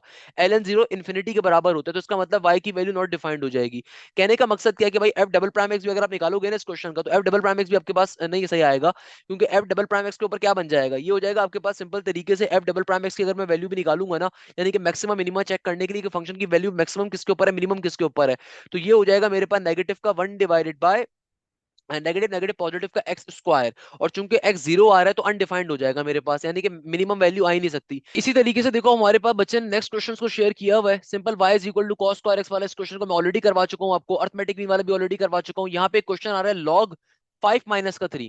अब इस क्वेश्चन के ऊपर बच्चा बंदा क्या बोले भाई, ये क्वेश्चन इनकम्प्लीट आ रहा है, या तो ये क्वेश्चन ये होगा कि ऊपर आ रहा होगा log 5 माइनस का 3, इसकी वैल्यू को आपको फाइंड करना है, या तो ये हो सकता है, बट अगेन डिफाइंड नहीं है क्वेश्चन की। क्वेश्चन क्या आता है कि भाई log 5 माइनस का 3 का मतलब क्या है यार, log 5 माइनस का 3, या तो फिर पर्टिकुलरली आपके पास इस तरीके से क्वेश्चन आ रहा है, तो भाई 5 में से अगर 3 आप डायरेक्टली माइनस करवा दो तो ये तो log 2 बन जाएगा। तो अगर तो मुझे ये फाइंड करना है तो log 2 हो गया, सिंपल है, सही है ना। और फिर अगर मुझे log 2 की सिंप्लीफिकेशन फर्दर करनी है तो अगेन डिपेंड करता है नीचे बेस क्या है, बच्चे ने बेस ही नहीं कोई लिखी हुई, तो इसको सॉल्व करना इम्पॉसिबल है टोटली, कि जब तक आपको ये ना पता हो कि क्वेश्चन एक्चुअल में क्या था। तो इसको मैं यही कह सकता हूँ कि यार देखो बेसिक में आप सॉल्व करते हो दो तरीके हो सकते हैं, या तो देखो अगर आपके पास ये प्रॉपर्टी अप्लाई हो रही है, पावर बेस फॉर्मूला अप्लाई हो रहा है, कि फॉर एग्जांपल यहाँ पे 2 गिवन है, यहाँ पे x गिवन है, यहाँ पे 3 गिवन है, तो हमेशा याद रखिएगा ये प्रॉपर्टी आपसे कहती है कि भाई कभी भी आपके पास लॉगरिथम इस तरह की शेप में आ रहा हो ना, तो बेस पावर प्रॉपर्टी आपसे क्या कहती है कि जो भी आपके पास लॉगरिथम की बेस आ रही है, इक्वल टू के इस तरफ जो भी नंबर होता है वो उसकी पावर में चला जाता है, और इक्वल टू के बाद ये जो फंक्शन होता है लॉग का वो लिख दिया जाता है। ये बेसिक कॉन्सेप्ट होता है, सही है ना। अच्छा, नेक्स्ट क्वेश्चन में एग्जामिनर कहता है वर्टेक्स फाइंड करना है आपको, एक पैराबोला गिवन है आपको, सॉरी एक हमारे पास क्या आ रहा है, हमारे पास एक एलिप्स आ रहा है। क्वेश्चन हमें गिवन है x माइनस 2 का होल स्क्वायर, और नीचे डिवीजन में आ रहा है 16। आगे एग्जामिनर कह रहा है कि भैया y माइनस 4 का होल स्क्वायर, और नीचे डिवीजन में आ रहा है 3 इक्वल टू के बाद 1।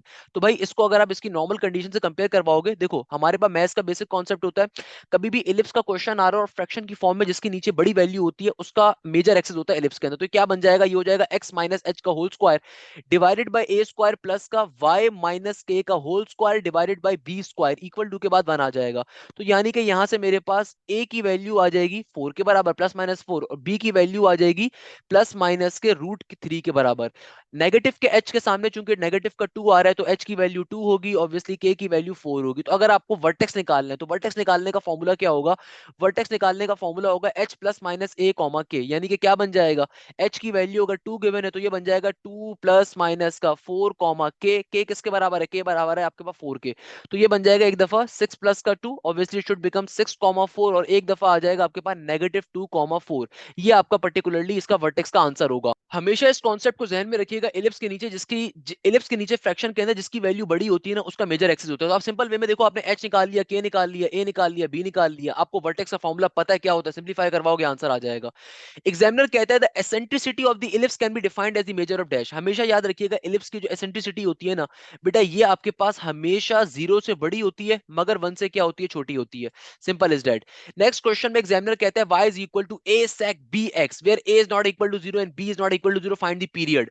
अगेन भाई बहुत बच्चों वाला क्वेश्चन आ रहा है। एग्जामिनर कह रहा है कि भाई y की वैल्यू आ रही है a sec bx, कहता है कि बताइए पीरियड क्या होगा। देखो पीरियड निकालने का कॉन्सेप्ट क्या होता है, सबसे पहले sec का ओरिजिनल पीरियड लिख दो। sec का ओरिजिनल पीरियड क्या होता है, sec का ओरिजिनल पीरियड हमारे पास होता है दुनिया के अंदर सिंपल तरीके से किसके बराबर, 2 पाई के बराबर। देखो a जो है ना बाहर रिलेटिव करके देना तो बेशक सही है ना, सिंपल sec का पीरियड निकालना है आपसे, sec का पीरियड पूछा जा रहा है तो sec का पीरियड ओरिजिनल पीरियड क्या होता है 2 पाई। देखो कभी भी आपके पास किसी भी ट्रिगोनोमेट्रिक फंक्शन का पीरियड निकालना होता है ना, पहले तो आप उसका ओरिजिनल पीरियड लिखते हो, और जो भी फिर वैल्यू उसके एंगल से मल्टीप्लाई हो रही होती है वो इक्वल टू की दूसरी तरफ जाके डिवाइड हो जाती है। और अगर कोई वैल्यू डिवाइड हो रही होती है दूसरी तरफ जाके मल्टीप्लाई हो जाती है, तो यहाँ पे देखो बी मल्टीप्लाई हो रहा है वहां पे आके डिवाइड हो जाएगा। तो अगर तो सिर्फ सेक बी एक्स का पीरियड पूछ रहा है तो ये 2 पाई बाई बी होगा, और अगर कंप्लीट टर्म का पीरियड पूछ रहा है तो उस सूरत के अंदर वो आपके पास होगा सिंपल तरीके से A into 2 pi by B के बराबर, ये इसका पीरियड होगा पूरी टर्म का। Period of cot x already बता चुका हूं बेटा, कॉट का पीरियड सिंपल पाई होता है, सही है ना। नेक्स्ट क्वेश्चन में एग्जामिनर कह रहा है कि भाई 11th टर्म गिवन थी, 17th टर्म गिवन थी, फाइंड द फर्स्ट टर्म। बहुत बच्चों वाला क्वेश्चन है, आपको एपी का क्वेश्चन आ रहा है कि T11 की वैल्यू गिवन थी लेट सपोज 12 के बराबर, और T17 की वैल्यू आपको गिवन थी किसके बराबर, T17 की वैल्यू आपको गिवन थी फॉर एग्जांपल कुछ भी कंसीडर कर लेते 24 के बराबर गिवन थी। एग्जामिनर फर्स्ट टर्म की वैल्यू पूछ रहा है। देखो आपको पता है एपी के अंदर 11 टर्म का मतलब क्या होता है, ये होता है ए प्लस का 10d इज इक्वल टू 12। आपको 17 टर्म का मतलब क्या होता है, 17 टर्म का मतलब होता है ए प्लस का 16d इज इक्वल 24। इनको आपस में आप सब्ट्रैक्ट करवा दीजिए तो आपके पास डी की वैल्यू आ जाएगी, उस डी की वैल्यू को उठा के ओरिजिनल फॉर्मूले में डालोगे क्वेश्चन सॉल्व हो जाएगा।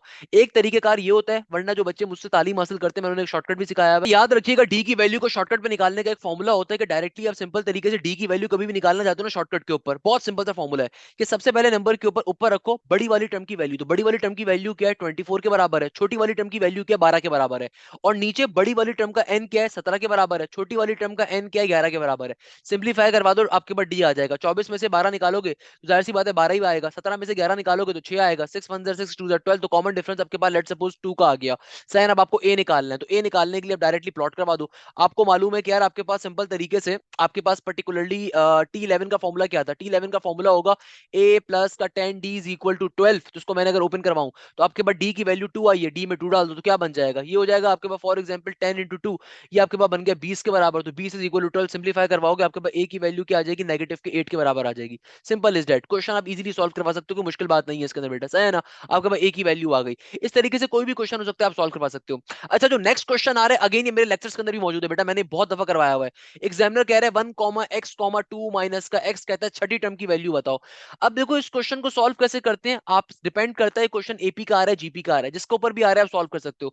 फॉर एग्जांपल सॉल्व करने का पैटर्न क्या होता है, देखो अगर तो एपी के ऊपर आ रहा है हमें मालूम है दो कंसेक्यूटिव टर्म्स का हमेशा कॉमन डिफरेंस सेम होता है, तो अगर तो एपी के ऊपर आ रहा है तो पहले मैं इन दो टर्म्स का कॉमन डिफरेंस ले लूंगा, that will be x minus का 1 इक्वल टू के बाद इसको मैं करवा दूंगा कि मुझे पता है इन दो के कॉमन डिफरेंस भी हमेशा बराबर होगा, तो इसको मैं करवा दूंगा 2 माइनस का एक्स, और माइनस करवा दिया जाएगा किसके, एक्स के साथ माइनस करवा दिया जाएगा, तो ये मेरे पास यहाँ से एक इक्वेशन फॉर्म हो जाएगी। तो एक्स की वैल्यू निकाल ली जाएगी, उस एक्स की वैल्यू को वापस लाके यहाँ पे डालेंगे क्वेश्चन सॉल्व हो जाएगा। T6 की वैल्यू निकाल सकते हो।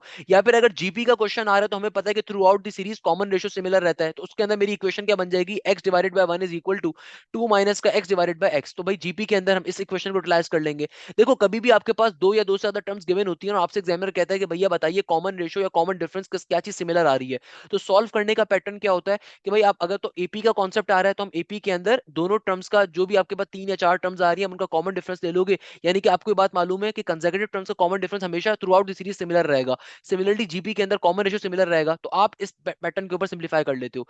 नेक्स्ट क्वेश्चन में एग्जामिनर कह रहे हैं कि sir solution of the trigonometric equation sin x is equal to 2 sin x in the range of 1 minus. अच्छा इस क्वेश्चन को भी मैंने ऊपर ऑल्दो सॉल्व करवा दिया था, सेम पैटर्न का क्वेश्चन आ रहा है कि भैया आपको इसका एंगल निकालना था। Relation of rotation of a circle 1/360 degree 1 degree के बराबर होता है। तो बेटा हमारे पास नेक्स्ट क्वेश्चन क्या आ रहा है, नेक्स्ट क्वेश्चन में एग्जामिनर हमसे कहता है कि भाई solution of trigonometric equation tan x is equal to cot x in the range of 0 से लेकर 360 डिग्री। अब देखो एग्जामिनर मुझसे कहता है कि यार तुम्हारे पास एक ट्रिगोनोमेट्रिक इक्वेशन आ रही है, that is tangent x is equal to cot x। भाई ये वाले क्वेश्चंस पेपर में बहुत आते हैं, मैंने लास्ट के नेट के पेपर्स में भी सॉल्व करवाया था, अब दोबारा सॉल्व करवा रहा हूं। अभी ऊपर ही एक क्वेश्चन ऑलरेडी वाला सॉल्व करवा चुका हूं रेंज वाला। अब देखो हमारे पास एग्जामिनर कह रहे हैं तुम्हारे पास एक इक्वेशन आ रही है trigonometric tangent is equal to cos, बताइए इसकी रेंज जो 0 से लेकर 360 डिग्री होगी ना उसमें कितनी वैल्यूज एग्जिस्ट कर सकती हैं। पहले तो आपको यहाँ पे x की वैल्यू को सिंप्लीफाई करवाना पड़ेगा। देखो मुझे मालूम है कि cot क्या होता है, कॉट हमारे पास बराबर होता है 1/टेंजेंट के, तो टेंजेंट एक्स के, तो टेंजेंट एक्स डिवाइड हो रहा है मल्टीप्लाई हो जाएगा, तो यानी कि आपके पास क्या बन जाएगा, tangent square x is equal to 1। तो अगर मैं अब स्क्वायर को रिमूव करने के लिए अंडर रूट लूंगा तो जाहिर सी बात है मेरे पास टेंजेंट एक्स की वैल्यू आ जाएगी 1 के बराबर, नॉर्मल सी चीज है ना भाई, टेंजेंट एक्स की वैल्यू क्या आ जाएगी, 1 के बराबर आ जाएगी। अब जाहिर सी बात है जब कभी आप स्क्वायर को रिमूव करते हो तो एक दफा आपका आंसर पॉजिटिव में आता है और एक दफा नेगेटिव में आता है, ये चीज ध्यान में रखिएगा। तो बेटा देखो फाइनली ये क्या बन गया, tangent square x is equal to 1 बन गया। अब अगर मैं यहाँ पे सिंपल तरीके से टेंजेंट एक्स की वैल्यू निकालना चाहता हूँ तो अंडर रूट लूंगा, जब अंडर रूट लूंगा तो जाहिर सी बात है एक दफा आंसर पॉजिटिव में आएगा, एक दफा आंसर नेगेटिव में आएगा, नॉर्मल सी चीज है। अब देखो फॉर एग्जांपल पहले मेरे पास आंसर पॉजिटिव में आया तो tangent x is equal to 1 का मतलब क्या है कि अगर मुझे एक्स की वैल्यू चाहिए तो टेंजेंट दूसरी तरफ जाके क्या हो जाएगा, नेगेटिव में आ जाएगा, यानी कि सॉरी टेंजेंट दूसरी तरफ जाके क्या हो जाएगा, इनवर्स में फॉर्म हो जाएगा ना, तो x is equal to tangent inverse 1 बन जाएगा। अब देखो टेंजेंट इनवर्स 1 किसके बराबर होता है, 45 डिग्री के बराबर होता है। और चूंकि एग्जामिनर ने कहा है कि भाई 0 से लेके 360 की रेंज में बताना है कितनी दफा एंगल रिपीट होगा, तो जाहिर सी बात है बेटा टेंजेंट 45 पे आपको एक दफा 1 मिलता है और एक दफा आपको टेंजेंट 225 पे 1 मिलता है। आपको कैसे पता चलेगा ये बात, सिंपल तरीके से 45 के अंदर 180 का इजाफा कर दीजिए, दूसरी वैल्यू भी आ जाएगी, दूसरी वैल्यू क्या आ जाएगी आपके पास 225 डिग्री। तो मेरे पास यानी कि अगर तो मैं प्लस का 1 कंसीडर करता हूं, दो आंसर्स होंगे 225 और 45। सिमिलरली अगर मैं यहाँ पे टेंजेंट एक्स की वैल्यू नेगेटिव के 1 के बराबर लेता हूं तो जाहिर सी बात है टेंजेंट एक्स दूसरी तरफ जाएगा, वहां पे जाके क्या बन जाएगा, वहां पे जाके बेटा बन जाएगा टेंजेंट इनवर्स -1, और टेंजेंट इनवर्स -1 बराबर होता है आपके पास 135 डिग्री के, सही है ना। और इसी तरीके से आपके पास टेंजेंट इनवर्स -1 पे जो आंसर देता है थ्रू आउट 0 से लेके 360 डिग्री तक कहां पे ये आंसर दोबारा रिपीट होता है, बेटा ये आंसर दोबारा रिपीट होगा 315 पे। हमें कैसे पता चलेगा सर 315 आंसर है, बेटा ऐसे पता चलेगा कि 135 के अंदर आप अगेन 180 का इजाफा कर दीजिए, आपके पास क्या आ जाएगा, 315 आ जाएगा। यानी कि मेरे पास x की चार वैल्यू हो सकती हैं, एक वैल्यू हो सकती है मेरे पास x की 45 डिग्री, एक वैल्यू हो सकती है 225 डिग्री, एक वैल्यू हो सकती है मेरे पास 135 डिग्री, एक वैल्यू हो सकती है 315 डिग्री। क्योंकि देखो पॉजिटिव 1 के ऊपर ये दो आंसर्स मिलेंगे, नेगेटिव 1 के ऊपर दो आंसर्स मिलेंगे। आपको अगर एक आंसर ही पता चल जाए ना, यानी कि लेट्स सपोज आपको 45 डिग्री पता चल गया तो आप सिंपल 180 का इजाफा कर दोगे, दूसरा आंसर मिल जाएगा। 135 पता चल गया आपको, आप उसमें सिंपल तरीके से कितना इजाफा कर दीजिए, 180 का इजाफा कर दीजिए, दूसरी वैल्यू मिल जाएगी। उसके पीछे लॉजिक क्या होती है कि देखो टेंजेंट या कॉट की जो परफेक्ट आपके पास पीरियड होता है, पीरियड क्या होता है, 180 डिग्री का होता है। पीरियड कहते हैं वो क्वांटिटी जिसके बाद वैल्यू अपनी रिपीट करती है, पीरियड के मायने क्या होते हैं, वो पर्टिकुलर क्वांटिटी जिसके बाद आपकी वैल्यू रिपीट होना स्टार्ट होगी। तो टेंजेंट या कॉट का स्टैंडर्ड पीरियड होता है आपके पास 180 के, यानी कि 180 के बाद वापस से वैल्यू रिपीट करेगा। इसका मतलब क्या है कि यार 45 की अगर मुझे वैल्यू, अगर मुझे x is equal to tangent inverse x 1 का आंसर पता है, भाई इतना आंसर तो पता होगा ना सबको, हर बच्चे को ये बात तो मालूम है टेंजेंट इनवर्स 1 क्या होता है, 45 डिग्री होता है। तो अगर आपको 45 डिग्री मालूम है तो उसमें 180 का इजाफा कर दो कि स्टैंडर्ड पीरियड जो होता है, आंसर क्या आ गया, 225 आ गया। सिमिलरली अगर आपको टेंजेंट इनवर्स 1 की वैल्यू पता है 135 डिग्री, इसमें 180 का इजाफा कर दो 315 बन जाएगा, क्वेश्चन सॉल्व हो गया। नेक्स्ट क्वेश्चन में एग्जामिनर कहता है कि भैया इंटीग्रेशन 3 की पावर x इसके बराबर होगा। सिंपल तरीके से इंटीग्रेशन का कॉमन एक्सपोनेंट का फॉर्मूला आ रहा है कि बेटा देखो इंटीग्रेशन में कॉमन एक्सपोनेंट का फॉर्मूला क्या होता है। भाई ये कहता है आपसे कि भाई इंटीग्रेशन में कॉमन एक्सपोनेंट का फॉर्मूला आपसे कहता है कि पावर में आने वाले फंक्शन का भाई डेरिवेटिव होना चाहिए। अब देखो पावर में क्या फंक्शन आ रहा है, x आ रहा है, तो x का डेरिवेटिव x पर से 1 होगा, एग्जिस्ट कर रहा है, सिंपल तरीके से कॉमन एक्सपोनेंट का फॉर्मूला अप्लाई कर दोगे, यानी कि कॉमन एक्सपोनेंट का एक बार एडिट लिखोगे, नीचे डिवीजन में ln3 आएगा प्लस किसी के साथ क्वेश्चन सॉल्व होगा। ये f double prime pi by 4 क्या होगा, मैंने इससे मिलता जुलता क्वेश्चन ऊपर सॉल्व करवाया है उसमें, मगर सिंगल डेरिवेटिव मुझे लग रहा था एग्जामिनर ने कहा है, मगर यहाँ पे बच्चे ने सही क्वेश्चन बताया हुआ है कि सर डबल डेरिवेटिव कहा था। खैर देखो बेटा सॉल्व करने का सेम पैटर्न होगा, कोई मुश्किल चीज नहीं है, थोड़ा सा लेंदी जरूर बन जाएगा मगर है आसान चीज। देखो एग्जामिनर कह रहा है कि आपके पास फंक्शन की वैल्यू आ रही है किसके बराबर, सेक स्क्वायर एक्स के बराबर।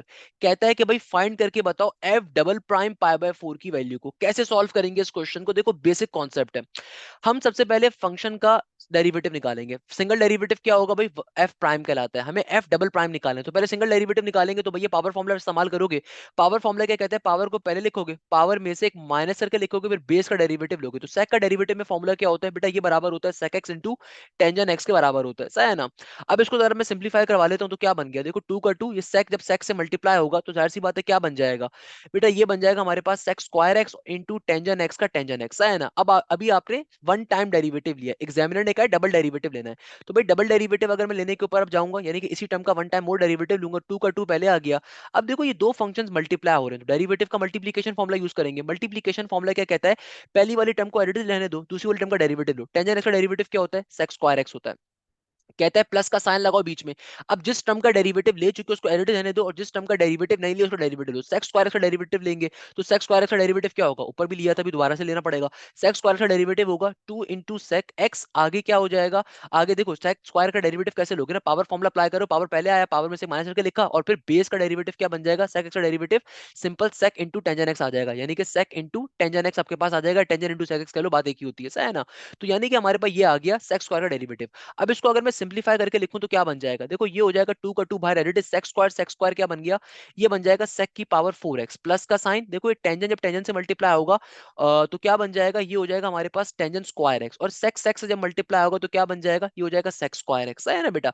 ये आपने फंक्शन का डबल डेरिवेटिव अब ले चुके हो। अब एग्जामिनर आपसे कह रहा है कि भैया डबल डेरिवेटिव में पाई बाय 4 भी डालना है। अब पाई बाय 4 क्या होता है, देखो पाई बाय 4 कहते हैं 45 डिग्री को, पाई बाय 4 किसे कहते हैं 45 डिग्री को। अब देखो टेंजेंट 45 की वैल्यू तो बहुत ही सिंपल होती है, दुनिया में कोई भी बंदा अगर आपसे पूछे ना टेंजेंट पाई बाय 4 क्या होता है, टेंजेंट 45 क्या होता है, ये 1 के बराबर होता है। मगर सेक 45 किसके बराबर होता है, देखो इसको निकालने के लिए हमें पहले सेक को ब्रेक करना पड़ेगा। सेक 45 का मतलब क्या है, 1 बाय सेक बराबर होता है 1 बाय कॉस के, तो बेसिकली ये बन गया 1 बाय कॉस 45 के। और कॉस 45 की वैल्यू दुनिया में बराबर होती है अंडर रूट 2 डिवाइडेड बाय 2 के, है ना भाई, अंडर रूट 2 डिवाइड बाय 2 के बराबर होती है। तो अगर मैं यहाँ पे कॉस 45 की वैल्यू डालूंगा तो जाहिर सी बात है क्या बन जाएगा, ये हो जाएगा कॉस 45 की वैल्यू होती है रूट 2 बाय 2 के। तो मैथ्स का बेसिक प्रिंसिपल, एक से ज्यादा टर्म्स कभी भी डिवाइड हो रही हो, सबसे नीचे वाली टर्म ऊपर जाकर रेसिप्रोकेट फॉर्म में लिखी जाती है, तो it should become 2 by root 2। तो अब देखो जहां जहां आपके पास sec 45 आ रहा है, इसका मतलब sec 45 की वैल्यू क्या होती है 2 बाय रूट 2 के। सिंप्लीफाई करवा देते हैं तो क्या बन गया, देखो 2 का 2 एज इट इज, sec की वैल्यू किसके बराबर आई है, ये आई है 2 बाय रूट 2 के, तो पावर में क्या है 4 का 4 प्लस का साइन। अब देखो 2 का 2 टेंजेंट टेंजेंट एक्स टेंजेंट 45 क्या होता है 1 के बराबर, तो लिखो ना लिखो फर्क नहीं पड़ता। सिमिलरली यहाँ पे भी क्या आ जाएगा, यहाँ पे भी आ जाएगा sec स्क्वायर एक्स के अंदर 2 divided by root 2 by square का स्क्वायर एज इट इज। अब आप अगर इसको सिंप्लीफाई करवाओगे तो क्या बनेगा, देखो ये हो जाएगा, ये पावर 4 2 पे भी जाएगी रूट 2 पे भी जाएगी, 2 की पावर 4 का मतलब क्या है, 2 की पावर 4 का मतलब है 16, और रूट 2 की पावर 4 का मतलब क्या है, देखो रूट 2 के ऊपर कभी भी पावर अगर हाईएस्ट पावर आ रही है तो जाहिर सी बात है जो स्क्वायर होगा वो तो रूट कैंसिल आउट करवाएगा, तो खाली एक स्क्वायर ही बचेगा 2 के पास, तो 2 का स्क्वायर क्या हो जाएगा 4 प्लस का 2 एज इट इज। अब देखो 2 का स्क्वायर क्या होता है, ऊपर 4 आ गया और स्क्वायर जब रूट 2 पे अप्लाई होगा सिंपल 2 बचेगा। सिंप्लीफाई अगर आप इसे करवाओगे तो क्या बन जाएगा, 2 से 2 कट गया, 4 1 जा 4 4 4 जा 16 हो गया, तो क्या बन गया 2 का 2 4 प्लस का 4, तो 4 और 4 8 और 8 2 जार, फाइनल आंसर आपका क्या आ जाएगा 16 के बराबर आ जाएगा। इस क्वेश्चन में आपको एक फंक्शन गिवन है, आपसे डबल डेरिवेटिव मांगा हुआ है, आपने सिंपल तरीके से पहले सिंगल टाइम डेरिवेटिव लिया, सेक स्क्वायर का सिंगल टाइम डेरिवेटिव कैसे लोगे, देखो सेक के ऊपर क्योंकि पावर आ रही तो पहले पावर को लिखा, पावर में से माइनस करके लिखा, फिर बेस का डेरिवेटिव लिया, उसके बाद सिंपल तरीके से सिंप्लीफाई आपने से करवाया तो सेक सेक से मल्टीप्लाई हुआ, sec square x into tangent x बन गया। अब इसका वन टाइम मोर डेरिवेटिव लोगे तो जाहिर सी बात है क्योंकि दो फंक्शंस मल्टीप्लाई हो रहे हैं तो आपको मल्टीप्लिकेशन फॉर्मूला अप्लाई करना पड़ेगा। मल्टीप्लिकेशन फॉर्मूले को हमने अप्लाई कैसे करते हैं, पहली टर्म को एज इट इज लिखा, दूसरी टर्म का डेरिवेटिव लिया, प्लस का साइन लगाया, जिसका डेरिवेटिव ले चुके हैं उसको एज इट इज रहने देंगे, जिसका डेरिवेटिव नहीं लिया यानी कि सेक स्क्वायर का उसका डेरिवेटिव ले लिया जाएगा। सिंप्लीफाई करोगे, अब आपने सिंपल तरीके से सेक पाई बाय यानी कि अब एग्जामिनर आपसे क्या कह रहा था, जो डबल डेरिवेटिव के अंदर पाई बाय 4 की वैल्यू भी डालनी है, तो जब आपने डबल डेरिवेटिव निकाल लिया अब इसके अंदर जहां जहां एक्स आ रहा है पाई बाय 4 डाल दीजिए। तो पाई बाय 4 क्या होता है 45 डिग्री, तो बेटा सेक 45 की वैल्यू कैसे निकाले, देखिए सेक 45 बराबर होता है 1 बाय cos 45 के, और cos 45 होता है रूट 2 बाय 2, यानी कि हमारे पास मैथ्स के अंदर एक से ज्यादा टर्म्स कभी भी डिवाइड हो रही हो सबसे नीचे वाली टर्म ऊपर जाकर रेसिप्रोकेट फॉर्म में लिखी जाती है। तो जहां जहां हमारे पास ये सेक आ रहा है वहां पे क्या क्या आ जाएगा, वहां पे हमारे पास आ जाएगा 2 बाय रूट 2, सही है ना, यहाँ पे भी 2 बाय रूट 2 आ गया, यहाँ पे भी 2 बाय रूट 2 आ गया, और टेंजेंट 45 यानी कि टेंजेंट पावर 4 1 के बराबर होता है, उसको लिखने की नीड भी नहीं है। सिंप्लीफाई से आप करोगे तो पावर 4 जब 2 पे जाएगी 16 बन जाएगा, पावर 4 जब रूट 2 पे जाएगी तो जाहिर सी बात है स्क्वायर जो होगा वो तो रूट कैंसिल आउट करवाएगा, तो खाली स्क्वायर बचेगा, तो 2 का स्क्वायर 4 होता है। सेम काम यहाँ पे करेंगे, देखो स्क्वायर 2 पे गया 4 बनेगा, और स्क्वायर जब रूट 2 पे जाएगा तो रूट कैंसिल आउट हो जाएगा, सिंपल 2 बचेगा। सिंप्लीफाई अगर आप इसे करवाओगे तो आपका फाइनल फाइनल फाइनल आंसर आ जाएगा 16 के बराबर। ये क्वेश्चन हमारा यहाँ पे क्या हो गया, सॉल्व हो गया। अच्छा भाई, अब देखो जो नेक्स्ट क्वेश्चन हमारे पास आ रहा है इसको मैं ऑलरेडी सॉल्व करवा चुका हूं, मैंने क्या कहा था बेटा, लॉग की फॉर्म में आंसर गिवन था, I have already told you this thing. Next question में एग्जामिनर कहता है log m divided by n।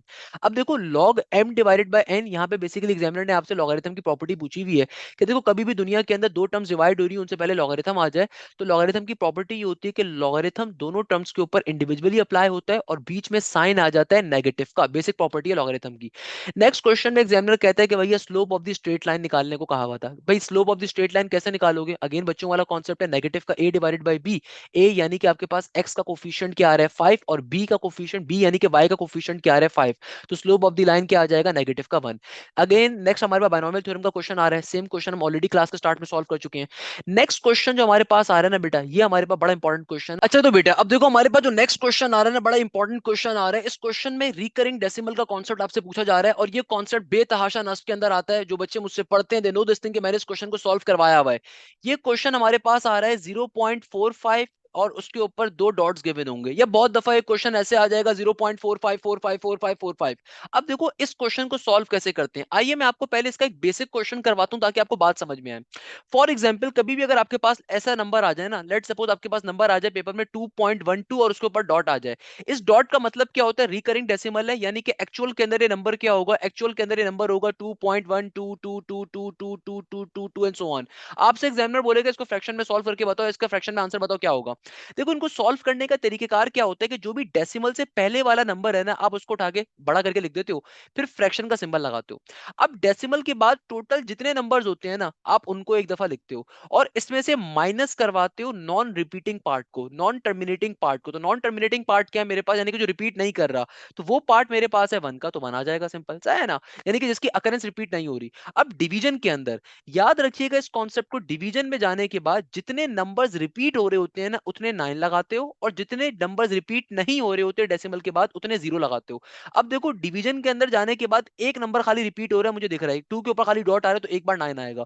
और डेसिमल के बाद सिर्फ एक नंबर ऐसा है जो कि रिपीट नहीं हो रहा, तो एक 0 आ जाएगा। तो इसको सिंप्लीफाई करोगे आंसर आ जाएगा, 90 जाके 2 से मल्टीप्लाई करोगे तो 180 बन जाएगा, 12 में से एक निकाला 11, तो 11 और 180 191 इस क्वेश्चन का, सिंपल तरीके से 191 डिवाइडेड बाय 90 आपका आंसर होगा इस क्वेश्चन का, सिंपल तरीके से सॉल्व हो गया।